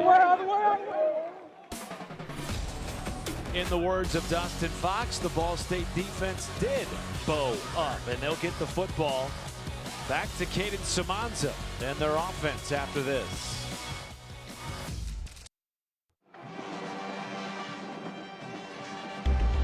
Well, with the exciting fall season rolling along, the MAC on ESPN Plus is your exclusive home. For more than 700 games and events, it's also the destination for all MAC championships, like the MAC Football Championship on December 7th in Detroit. You can catch that, of course, on the app for a limited time. New and returning ESPN Plus subscribers can get 12 months for the price of 9 months. Just visit ESPNplus.com for more info. And Matt, you have some more info on the MAC standings. I sure do, partner, and they're about to change a little bit. Bowling Green up right now, 16-7 on Central Michigan. If that score holds, Bowling Green will move to 4-1. Meanwhile, here, Miami looking for their 4th straight win to also get to 4-1. Long throw is caught by Justin Bowick, and a gain of about 15 or so for a first down from Caden Samanza. Look, I know that Ball State would like to control the time of possession. I would like to see them get into a little bit more of a rhythm offensively. How about a little tempo? You know, every time you stop and huddle, it just allows Miami to sort of regroup, and their defense is stingy. Look how tight they are. Everyone at the line of scrimmage for the Red Hawks. That pass just well behind Bowick. He was not ready for it. No, not at all. And that was because of the pressure of Miami, and they're just trying to get the ball out so fast. Let me ask you this, though. Ball State, they've kind of built this identity of a slow, methodical offense, top 20 in the country in tempo, in time of possession, rather. You want to see them go tempo. How hard is that to switch mid-game? Well, I only say that because of who you're playing and because Miami's offense has been so explosive, and you're down 8 points. Listen, if you had an 8-point lead, it'd be a different deal. Samanza looking for Cozio, and it is broken up by Rayon Strader. Determined by all as the best cover man for Miami, and he has shown it tonight. No, there's no doubt that he is the best corner on this Miami defense. See almost double-digit PBUs already this season. But a pretty big 3rd and 10 here coming up for Ball State. You finally got to stop on defense. You got the ball back. The last thing you want here is for another drive to stall. Pressure. Samanza gets rid of it and has Bowick in stride. There he goes inside the 5 for a touchdown. 55 yards on 3rd and 10. And the first touchdown of the year for Justin Bowick. And he's able to stand in there. The pressure from Ty Wise, number 10, is going to get there just about a half-second too late. And then Bowick's going to go to the end zone and gets a little help at the end.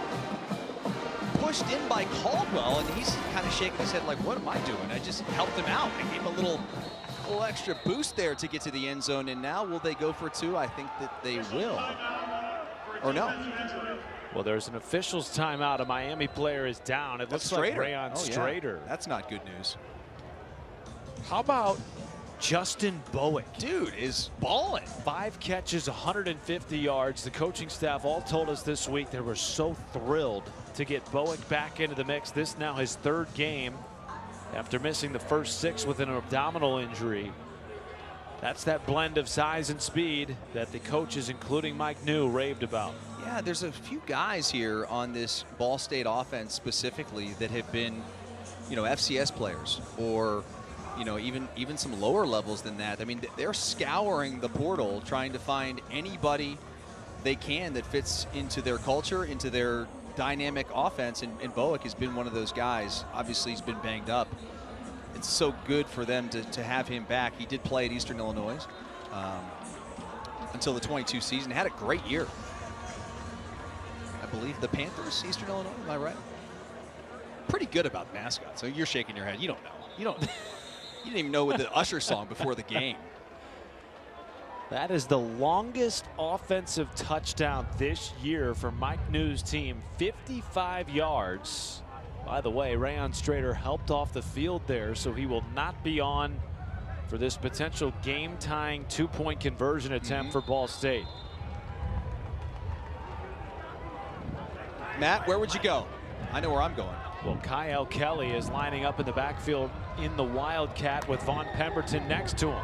They flip it to Kelly on the reverse. There goes Pickett. We are tied at 21. And the trickeration continues for Mike News Cardinals. There's a reason why you practice your two-point plays and you try to find your best 2 or 3. Because when you need them, and you never know when you're going to need it, you've got to have something like that, and it's tough. You've got to execute. Talk about execution. Ball State needed a drive. They needed an answer. They respond. The Cardinals have tied this one up. Got a ball game in Muncie.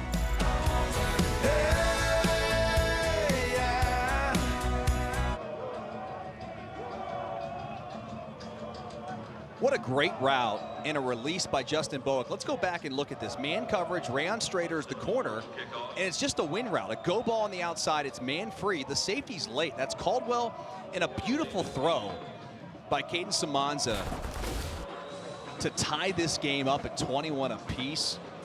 Goodness gracious, we've got all the action for you here on a beautiful Tuesday night, election night. Longest touchdown of the year for Ball State, 55 yards, followed by their first successful 2-point conversion of the year to tie it at 21 as Kevin Davis sips his way out to the 25, and now Brett Gabbert will be tasked with responding after their first drive of the second half stalled out.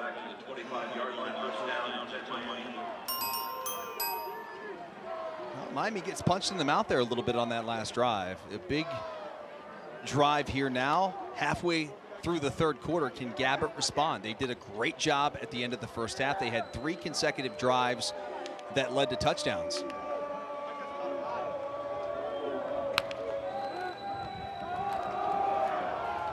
Keon Mosey plows ahead for 3. Tackle made by Drew Hughes. Now, the one thing that we've noticed here, Matt, is if you tuned in for the first half, the rain was really coming down. It was really whipping with the wind. And now you can see it's sort of cleared up. I took a little peek at the AccuWeather radar, and it looks like it's potentially moving out of the area, which is going to certainly help both quarterbacks and receivers here in the second half.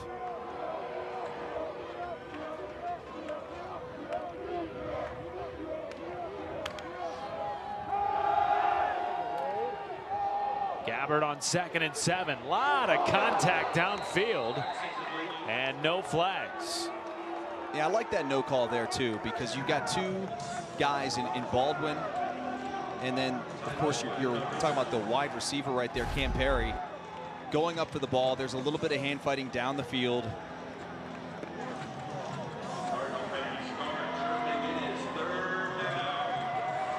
They're both fighting for the football. You know, I think you let that go. It's a good no call.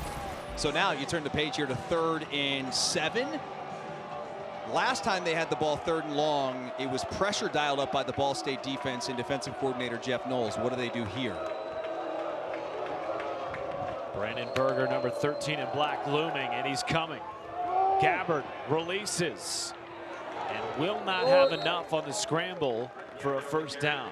About 2 yards short here, Matt, and Miami would love to go for this, but you can't. Or can they? Well, no. Gabbert was seemingly aiming for that, stayed on the field a little bit longer, but instead is head coach Chuck Martin will send Alec Bevelheimer, the punter, back onto the field. Ball State has already scored a touchdown tonight on special teams. Keon Magwood will have a chance to return this one. And it takes a pro-Miami bounce inside the 15. Well, we've got a big SEC on ABC college football lineup coming up on Saturday. Number 5 Texas hosting Florida at noon Eastern in Austin. Then it's off to Oxford. Number 3 Georgia against number 16 Ole Miss. And we cap the night in Death Valley. Number 15 LSU hosting number 11 Alabama. And you got to think Bama has to win this game against LSU if they're going to have a shot at staying in playoff contention. I love the 12-team playoffs. Some of those matchups are going to be so intriguing. Now, Matt, I know we'll talk a little more playoffs here, but I do want to make a comment about this game. Ball State's got a tie ball game. They've got an opportunity to go back to that ball control. Now we can talk about college football. Buckeyes and Boise State, come on, first round. I like Indiana, Tennessee. How about the Hoosiers? 9-0 for the first time in program history. And right now, Oregon remains #1. BYU has been a sneaky team this year in the Big 12. If that doesn't just get you excited, you don't have a pulse. Kyle Kelly running the Wildcat, spins ahead, and the tackle finished by Silas Walters. And Eli Blakey sets up third and medium for Ball State. Back to your point, tie game, they have the ball, maybe the momentum too, Dustin. You'd like to see them get back to running that TOP. Well, that's what they want to do. I'm not a big, huddle guy, slow it down, take your time. They are, however. But listen, you're a 3-5 team. You're trying to get a dub here today to put yourself in a position to not only stay alive for the MAC title game, but also for a bowl opportunity. So this is a huge game, probably the biggest of the year so far for Ball State and for Miami. They got to get in the mix as well, as they're going to be a first down right there. Braden Sloan on the carry, Salopek with the tackle. There's a real hunger here for Ball State to get back to a bowl game. They have not been since 2021. After that hyper successful year where they were ranked in the top 25 in 2020. They went 7-1 that year. They've had so many close games this year. 3 losses by 10 points or less. And all 4 of their MAC games to this point have been 3 points or less to decide the final outcome. Samanza complete to Bowick, who is up over 150 yards receiving today. And Matt, to your point about Ball State, I love their culture here at Ball State. They just got to find a way to finish games. You see all those close games that they've had, not just this season, but throughout Mike New's tenure here at Ball State. The former MAC Player of the Year back in the 90s is someone who really wants to turn things around for his alma mater. It just hasn't quite clicked yet. But I do think they have a quarterback now here in Caden Samanza, which certainly will help their chances not only to get into a bowl game this year, but in the future having more success. Heck of a grab, you're right. Cam Pickett on a rope. Boy, Pickett has had himself a nice game. Bowick's had himself a nice game. Pemberton's had himself a nice game. All these guys that were kind of not necessarily on the radar for us have had a monster game. Right off to Pemberton. Not sure he got much there. Might have been a loss on the play. And in fact, it was a loss of 2. That brings up 4th down and a punt for Ball State. So Miami's defense standing tall here after Ball State went down the field and scored a touchdown their last time out. I just think it's so difficult to run into the teeth of that Miami defense. We saw it when it got bunched up in the red zone and right there on 3rd and 2. You're running it, a slow developing play into some really talented defensive tackles, and they end up with the TFL. Ryan Cooey away with the end over end punt. Kevin Davis will field it off the hop. Still going. Davis scoots out across the 20, and a late flag comes in on the Ball State sideline.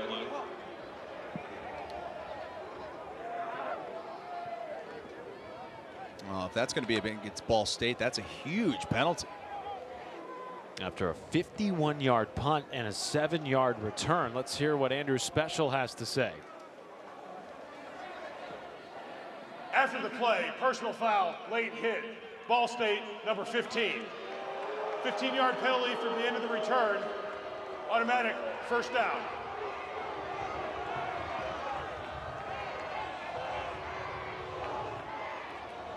$15 yards tacked on at the end of that 7-yard return, and so now Miami's offense will start with the football out near the 40.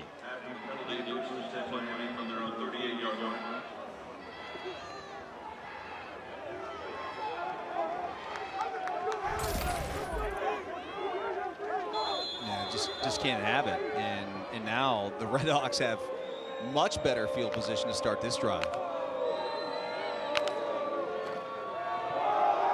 Mosey on first down, and that is Keontae Newsom. No gain. Newsom's been a little quiet tonight. But as we approach the fourth quarter, 2 minutes to go here in the third, boy, I feel like it's a toss-up between both of these squads. They played a pretty evenly matched game. It's going to come down to the fourth quarter. And the rain has started to pick up again here in Muncie after a bit of a respite to start the second half. Keon Mosey lines up in the backfield next to Gabbert. On 2nd and 10. It goes to Mosey with the hole. And Newsom with the tackle after a gain of 5 or 6. And Newsom makes the tackle. But a nice job there by Will Yates, the corner who comes in and sort of forces Mosey to slow down a little bit, cut back inside, and allows Newsom to make that stop. And here you go again, 3rd and 5. Keontae Newsom, one of the top linebackers in the entire Mid-American Conference. Can he dial up something on 3rd down? Miami 0 for 2 this half on 3rd down tries. You got Berger. Is he going to spy Gabbert? Right in the middle. Gabbert didn't like the look, took a timeout. And that's a big timeout. Timeout, Miami. Their first charge timeout of the half. It'll be a 30-second timeout. Well, Dustin, I know what the folks out in the desert thought about this game in terms of their predictions, but when you look at the series history, these teams have a tradition of playing close games. The last 2 meetings decided by 3 points or less. Miami has owned this series over the last 8, but Ball State has been right there in so many of them. You talked about it. Can they get over the hump in what would be a season-defining win for Mike New? This could be a huge win for the program, not just for like tonight or for this season, but like going forward in terms of what they want to do with their culture and with this program. Long way to go, though. 47 seconds left in the third. Tied at 21 and a 3rd and 5 for Gabbert. Over the middle and caught by Javon Tracy, and the spot is good enough for a first down. That is not only the first 3rd down conversion of the half for Miami, but the first completion for Brett Gabbert. Oh, Tracy's so good at just finding these little soft spots in the zone. He sits right down, ball delivered on time, makes a man miss, another missed tackle there. In the back end, Miles Norwood got to make those stops. And he gets right beyond the line to gain and keeps the drive alive. Does Miami want to run another play or just stick the 4s up in the air?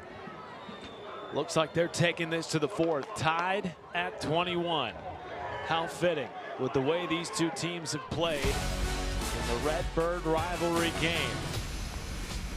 Chuck Martin's group in search of their 4th straight win against a hungry Ball State Cardinal program.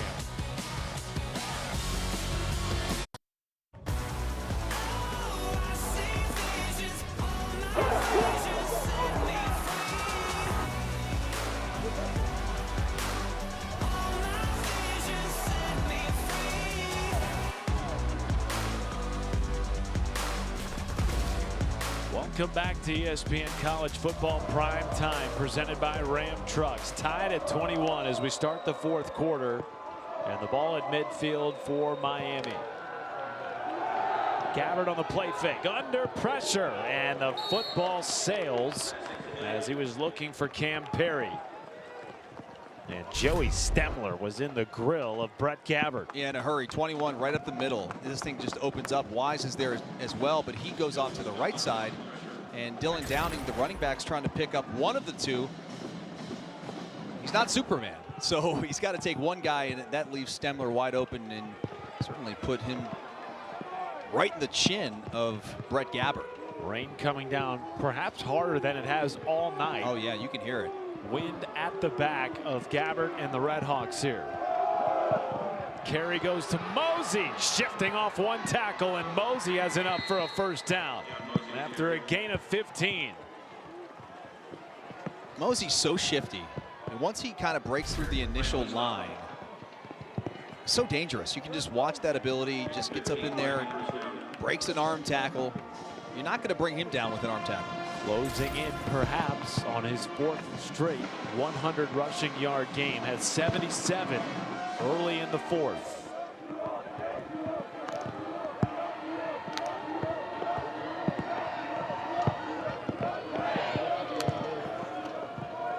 Back to Mosey.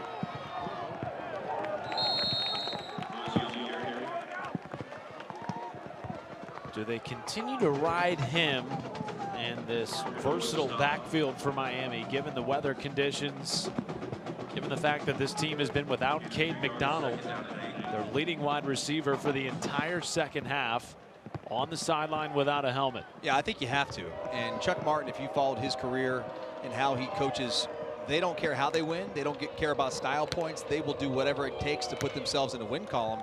And right now with the rain, that's what I'd be doing. Oh, what a catch. Javon Tracy.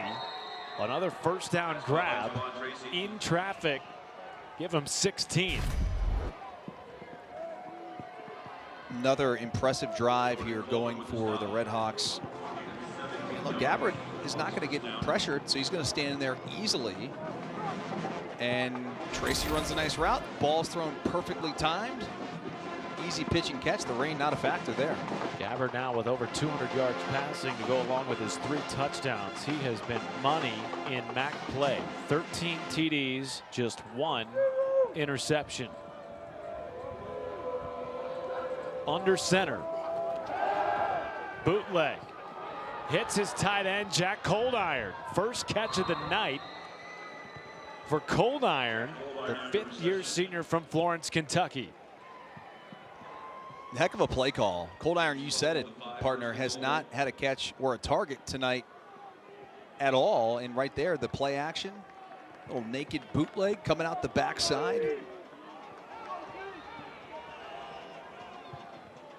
Coldiron, of course, missed all of last year with that knee injury.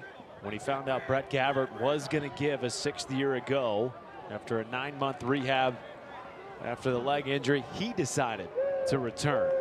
And now 1st and goal for the Red Hawks. Gabbert takes a shot to the end zone. And maybe a miscommunication there with Reggie Virgil in the back corner. Well, you got to think you go back to Mosey here on the 2nd and goal.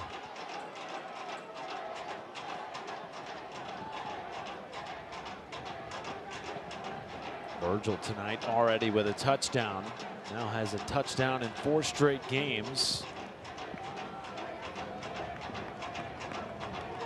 Miami looking for its first score of the second half. And it is Dylan Downing in the backfield next to Gabbert.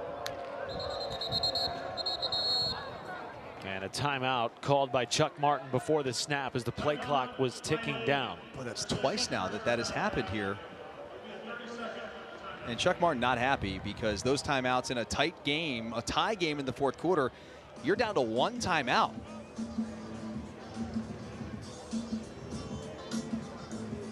Is this touchdown or bust if you're Miami here? I know there's a lot of time left, but just the way that Ball State's defended them here in the second half.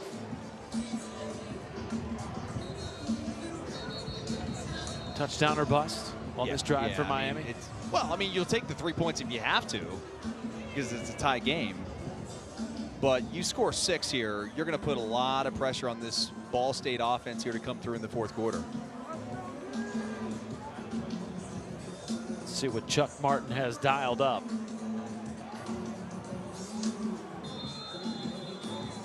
On 2nd and goal.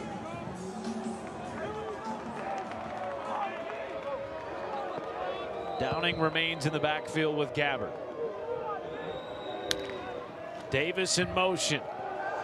They zip it out to Davis, and he is taken down by the freshman corner, Will Yates.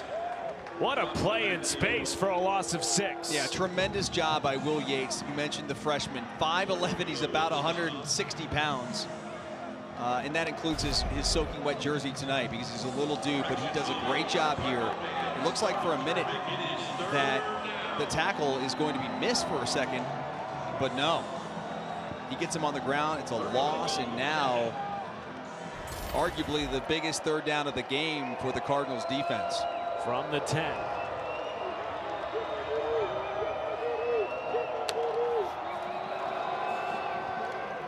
Gabbert flushed.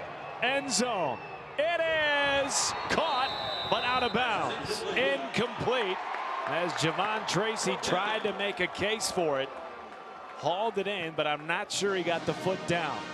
Well, there's great pressure by number 9, Keontae Newsom. And Gabbert a little bit hobbly getting up there. Does he get a foot in? I don't think so. So close. So close. And so a 28-yard field goal attempt here for Dom Jobin, one of the top kickers in this conference. It is away and right down the middle to break the 21 apiece tie. 3-point lead for the reigning MAC champ Miami Redhawks.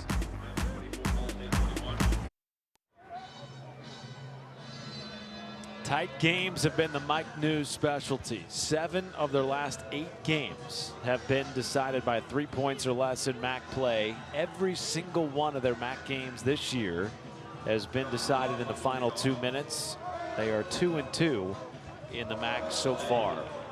I'm telling you, and I've covered this league for a long time, this might be the most parity I've seen in this conference. You've got 7 teams at the top that all could potentially be in Detroit for the MAC title game. And certainly now that they've gone to division, or gone away with the divisions, this thing's wide open. And with all those one-score games, like Ball State could be right there at the top of the conference. Well, you look at their 2 losses, they were by 3 points or less, and they lost in the final 2 minutes of the game. You look at their 2 wins, same thing, and that was such a huge momentum swinging win against Northern Illinois after NIU went down the field, scored, put Ball State behind with a minute to go, and they hit a 52-yarder to win it. Well, and the other thing too, and I know that's not like a moral victory, but kind of is, you know, Ball State plays with Vanderbilt. They hold them to 24 points, and you know they're in the game. They lose by 10, but Vanderbilt's a heck of an SEC team this year. Beat Alabama, who right now is in the college football playoff according to our CFP predictor. Meanwhile, that pass on first down incomplete to Tanner Koziel. But this is an elimination game of sorts for Ball State. You lose this and go to 2-3, your chances of getting to Detroit are slim, and your chances of making a bowl game decrease substantially with just 3 weeks left in the regular season after tonight. And all 3 of those opponents are, you know, higher than you in terms of the standings, and 2 of those are on the road. Kelly running the Wildcat. He is stacked up hard. Matt Salopek was in there to finish it off.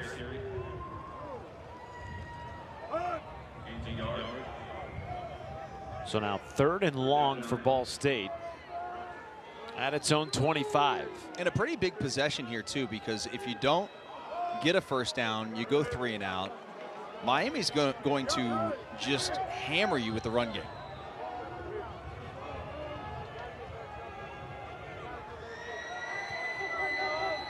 Ball State 4 for 9 on 3rd downs tonight. Samanza is wrapped up in the backfield.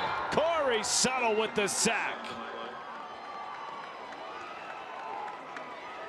The 2nd sack of the night for Miami, and easily the biggest of the game for either team.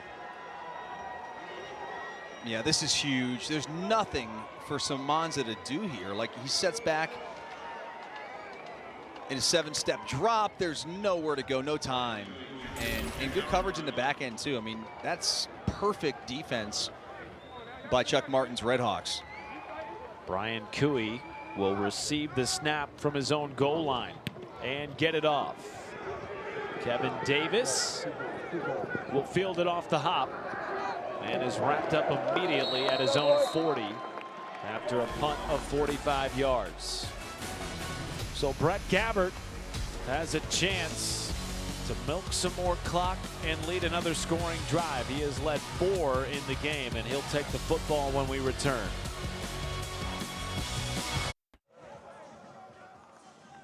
ESPN's College Football Primetime is presented by Ram Trucks, built to serve. Back in Muncie for our first Maction Tuesday of the year, and it has been a glorious one. Windy, wet, and close. What more could you ask for? And Brett Gabbert has been sensational. 3 touchdown drives, no interceptions. It's a game that Ball State led early. Miami took the first lead late in the first half, and they lead it by 3 here with the football and less than 10 minutes to play in Muncie.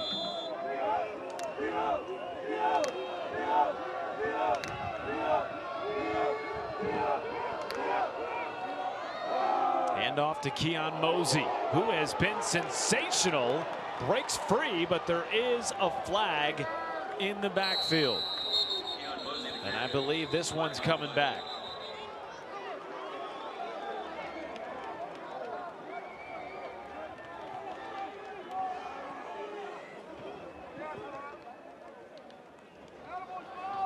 Holding, offense, number 71. 10-yard penalty for the previous spot. First down. And that negates a gain of 26. Yeah, take a look at this hole on the left side. Young. Yeah, that's what creates the hole, the separation right there.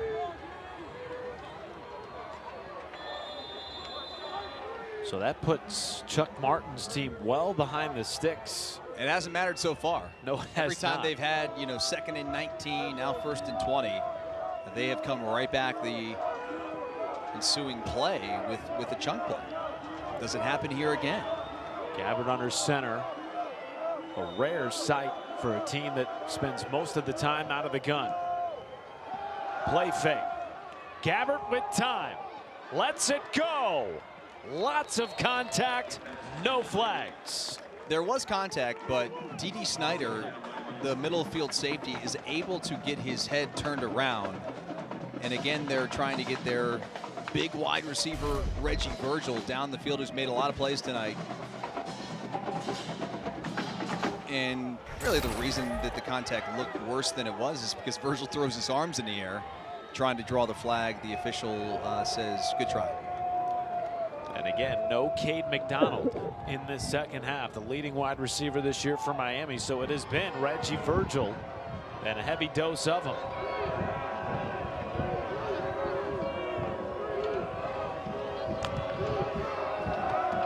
On 2nd and 20, a long throw is out of the reach of Cam Perry with Will Yates draped on his backside. Now, Miami's MO in these situations has been, and it's a lot of teams, I'm not just saying it's Miami, but they're a screen team in these 3rd and longs, and that's what they've done a couple times tonight. So if you're Ball State, the #1 thing you have to do is tackle and allow your teammates to get there. So don't be, if you're the first guy in, you've got to do a good job holding him up, and you got 20 yards to give here. A draw to Mosey. Gets back to the original line of scrimmage, but still well short of the line to gain after the tackle by Keontae Newson. And excellent job by Ball State after they had Miami at 1st and 20. Yeah, and they'll thank John Young for that drive, because John Young, the left tackle, or left guard, excuse me, is the one who gets called for the holding penalty, and that put him in 1st and 20, and Ball State is able to capitalize off that huge penalty on that 1st down. And they will have another opportunity, just down 3 points. Haven't been a lot of penalties in this game. That was just the 3rd for Chuck Martin's team. And now Alec Bevelheimer back on the field to punt. Keon Magwood, a very dangerous return man, back to receive. Heck of a punt. Magwood will receive and is taken down inside his own 5. Boy, I'm not so sure he shouldn't have just let that ball go. You talk about putting your heels at the 10. Well, he takes it inside the 10, and the ball was headed probably out of the back of the end zone. So now Ball State, because of the decision to field this punt by Magwood, they're going to be backed up. Great tackle by Tony Coleman, too.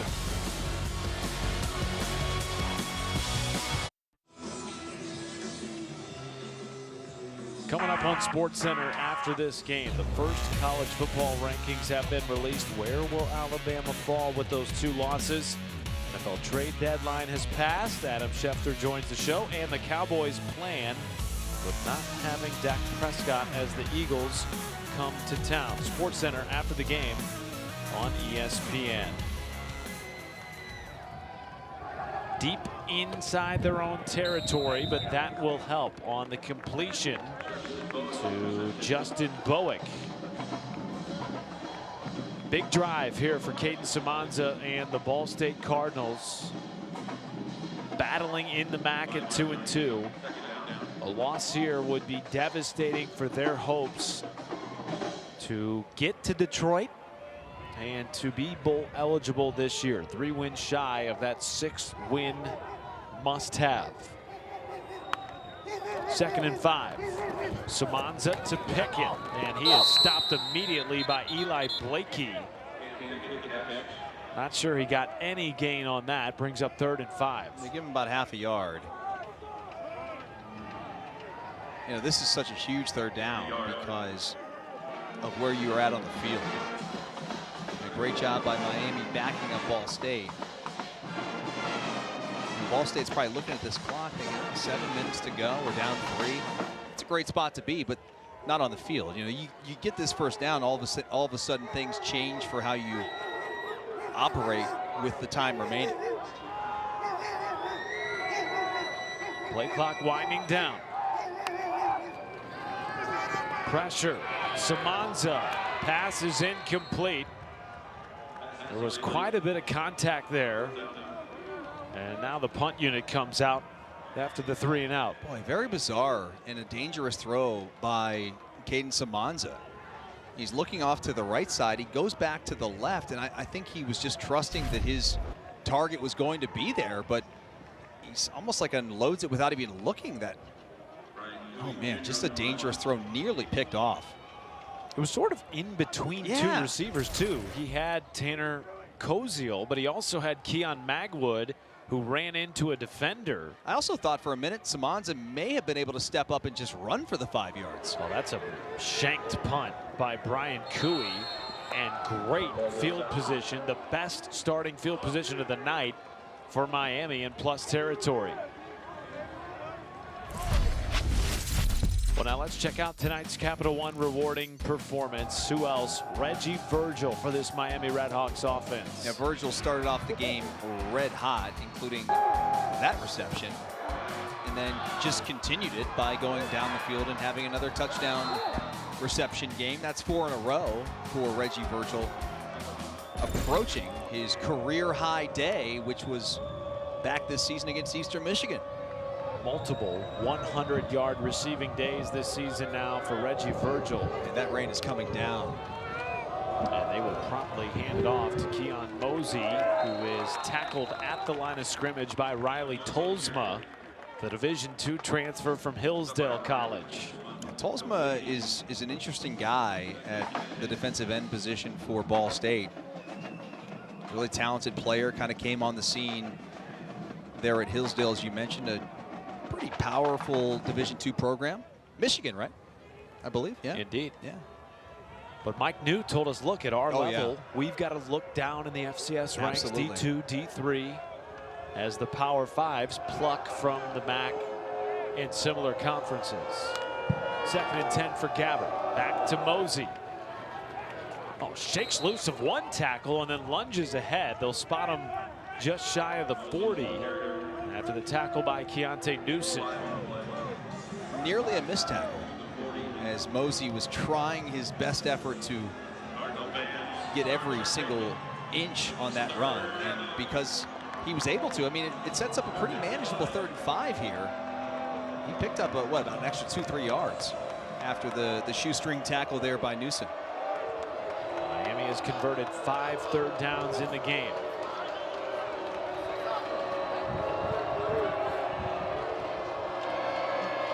Perry in motion. Gabbert. Did he get enough for the 1st down? Kevin Davis was awfully close, and they will move the sticks. Yeah, got a very favorable spot, and It looked like he didn't get it at the end because he was dragged back, but they gave him forward progress. And the line to gain is right at the 35-yard line. The ball was beyond it. That's a pretty good spot. I said generous. No, it was a good spot. I mean, that is a huge first down reception by Kevin Davis. The clock now continues to churn. Under 5 minutes to go. And Miami is well within field goal range for Dom Jobin. And not just field goal range, but I mean, they're just killing the clock right now. Mosey breaking it up the middle. Almost to the end zone. Give him 11 on the first down gain. And now Mosey up over 100 yards today for the 4th consecutive week. Honestly, probably not the worst thing in the world for him to have the first down gain right there, because, you know, we're talking about clock here and how much time you're going to have left if you can get the ball back. You've got to force them to, you know, hopefully if you're Ball State, you want to force them to kick a field goal and get that stop and hopefully have enough time left to be able to go down, assuming you're down 6. This is a lot that has to happen here, but remember, only 2 timeouts left for Ball State. Second down. Okay, so they are changing the spot of the football. Chuck Martin getting the explanation. He will be just short of the line to gain. Well, that helps out, excuse me if I could talk, that helps out Miami. No doubt. Because that's another 40 seconds that they can run off the clock. By the way, Miami this year, when Keon Mosey rushes for over 100 yards, they're 4-0. And they have won 4 of their last 5. The only loss over that stretch to Toledo, team they beat in the MAC title game last year. 2nd and 1 run for Mosey. And the spot is well beyond the line to gain for a first down.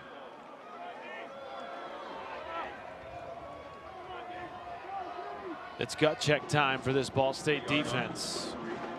2-minute timeout looming. 2 timeouts left for the Cardinals. If you're doing the math, that's not a lot of time left. You know, Miami's going to run this play with 1 second on the clock, play clock, I should say. And then it'll be time for the 2-minute warning. And if I'm Ball State, depending on what happens here on this play, use a timeout. Coaches so many times wait until the 2-minute timeout. Mosey stopped initially, bounced off one of his own offensive linemen. You got to call timeout. Got 2 yards. Mike New has not called the timeout yet. That is a mistake. And he will not, Dustin. I don't get it. That's 2 times tonight where clock management potentially can cost you here.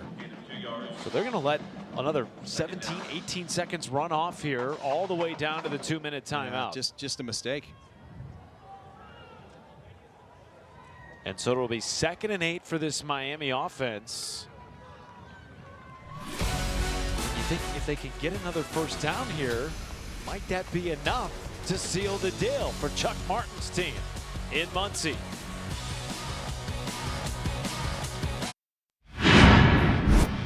I'll tell you who I'm putting in the foxhole tonight. Somebody who I want with me is Brent Gabbert. This dude is tough. He's physical. He's back for his 6th season and having a monster night here tonight. 3 touchdown throws all in the first half. And he has been just so good. Hasn't had to do a lot here in the second half because he did all the work in the first half. As they've got a lead here, 24-21, looking to capitalize and finish it off. Battling through injury. Gabbert looks over the middle, and it's incomplete. Intended for Javon Tracy, and great coverage by Miles Norwood. And see, that's why you take the timeout before the 2-minute warning. You had, like at 2:30 something, if you call timeout, you don't know what Miami's going to do on 2nd and 8. And so right there, incomplete pass, how much time would you have? 2:25? And still a 2-minute timeout to loom. And also 1 more timeout. So I think that's such a mistake by Ball State if you're trying to win a game. Big time 3rd and 8 here with 2 timeouts in field goal range for Miami. Gabbert will pass. and well out of the reach of Reggie Virgil. So a big stop on 3rd down for Ball State. Well, they get bailed time out too because 2 incompletions stop the clock. Yep. And frankly, I sort of think that that's a mistake by Chuck Martin going to the air on 2nd and 8 and 3rd and 8, because now you've allowed Ball State to retain their 2 timeouts, and you got a chance here, you know, to go win the game. So some questionable calls there by both staffs on both sidelines. Dom Jobin from 39 is right down the middle and has now made 13 in a row to give Miami a 6-point lead. Well, in the end, it worked out for Ball State. Now here you're down 6. Minute 48, couple of timeouts. We're going to find out what Caden Samanza is made of, and can their star player Tanner Koziel, can he come up with a couple of plays? Can he come up with a play to help Ball State keep their season alive? Mike New told us Caden Samanza has the right kind of swagger. Has engineered 3 2-minute drives this season, including the one that helped them win the game last week against Northern Illinois. Does he have one more up his sleeve to bring Ball State to 3-2 in league play? 1:48 to go and a 6-point home deficit for Ball State. 2 touchdown underdogs in the game, but they have fought all the way against the reigning MAC champs.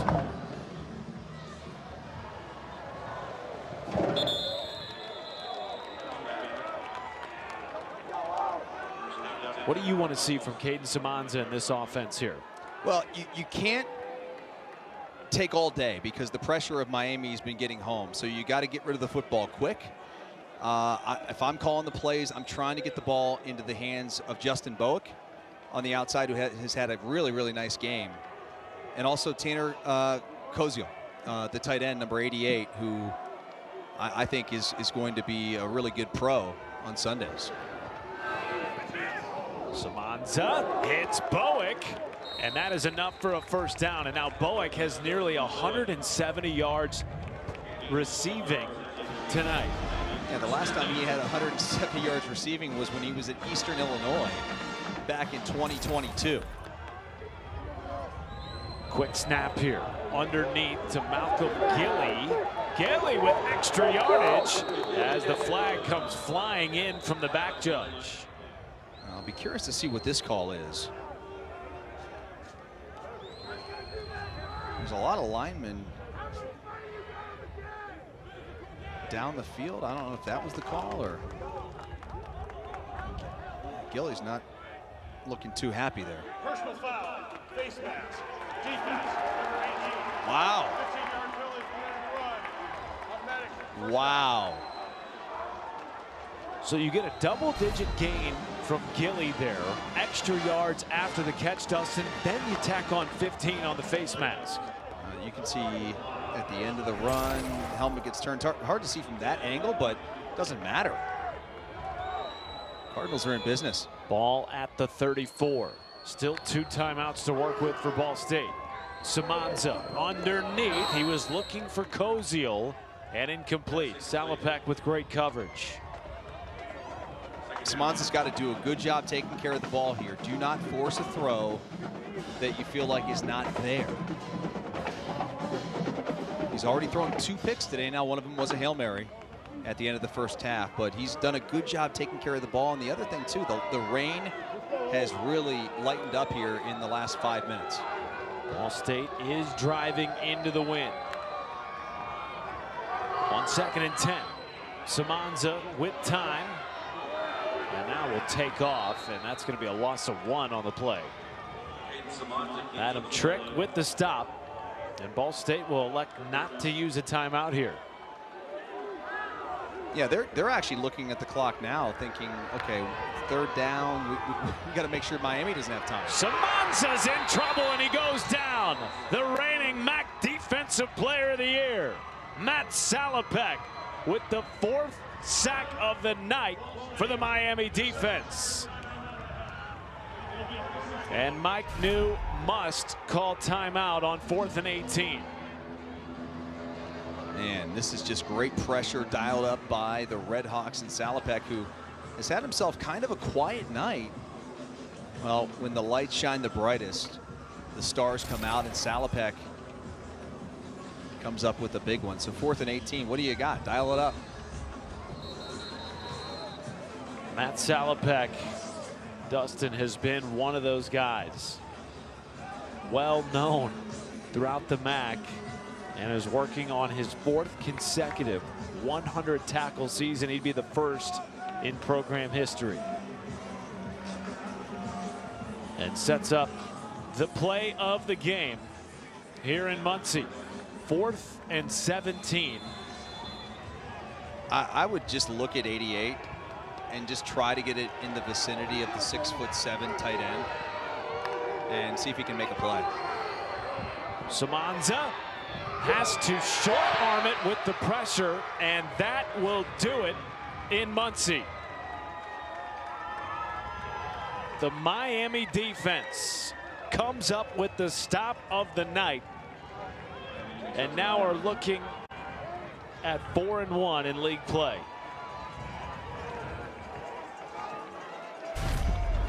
Well, what looked like it was going to be a very interesting finish to the game sort of has this anticlimactic ending, as there's just nothing going on. A little bit of pressure inside. Samanza doesn't have anybody. Good coverage on the back end. And another one-score loss for Ball State. So yeah, at the end of the day, you're going to go to 3-6. But Matt, every single Mid-American Conference opponent that Ball State has faced this year has been a one-score game. And Ball State is going to lose their 5th straight game to Chuck Martin and his Miami Redhawks by 1 possession. And for Miami, you now set yourselves up for a great finish. Remember, this is a team that started the year 0-3. They've since won 4 of their last 5. Dustin, they have Kent State, Northern Illinois, and then a potentially huge game at Bowling Green, a team that won tonight and just moved also to 4-1 in league play. Yeah, they've got an opportunity here. And you talk about Bowling Green and Western Michigan, some of these teams at the top of this conference. Western's got a really tough one next week, by the way. They're undefeated in conference play, but they've got a challenge against NIU. Well, we told you that this game probably was an elimination game for both teams, just given the state of the MAC right now, the amount of teams at 3-1, and of course Western Michigan at 4-0. Chuck Martin's team's trying to do something that has not been done since 2012, and that is repeat as MAC champions. But Dustin, to get there, they had to win tonight, and they get it done. Yeah, they got the job done. Listen, Chuck Martin, who's been here for 11 years and has done such a great job with the Red Hawks, they don't care how they win. You know, it reminds me a lot of the teams I was a part of in Columbus with the Buckeyes under Coach Tress. You know, we didn't really care. We just tried to grind out wins, and Chuck Martin does that. Great special teams and defense, and you do just enough offensively, and they did. I mean, that's why. I mean, they got the lead in the first half. Gabbert had to do all that dirty work, you know, making the touchdown throws in that first half. And he made his way into the foxhole. Yeah, absolutely. Miami played with 2 players with in-helmet communication devices. By rule, that's a 5-yard penalty. Ball State has elected to start the clock on the snap. That is because Aiden Leffler, I beg your pardon, Matt Salopek was in the game for the victory formation. He is their Mike linebacker and wears the green dot. I don't see that very often, but nonetheless, they'll line up again. Can't believe they caught it. And this will be for the game here. And Andrew Special is special. It's a great catch. Attention to details in the Mid-American Conference. Brett Gabbert now has 13 touchdowns and 1 interception at MAC play, and he leads his team to a 4-1 record through their first 5 games over the league slate. Your final thoughts? Final thoughts are Miami, who started the season, you know, with those 3 losses. They win 4 of 5. How about 5 of 6? pretty darn good for Chuck Martin's team. Very similar to the way they finished the year last year, which ended in Detroit. And there's a good chance you may see the Red Hawks back in the Motor City again. What a night of Maction to kick off midweek Maction in November. Thanks so much for joining us on election night. For Dustin Fox, our entire crew, I'm Matt Schumacher. Let's send you to SportsCenter with David Lloyd and Christina Alexander.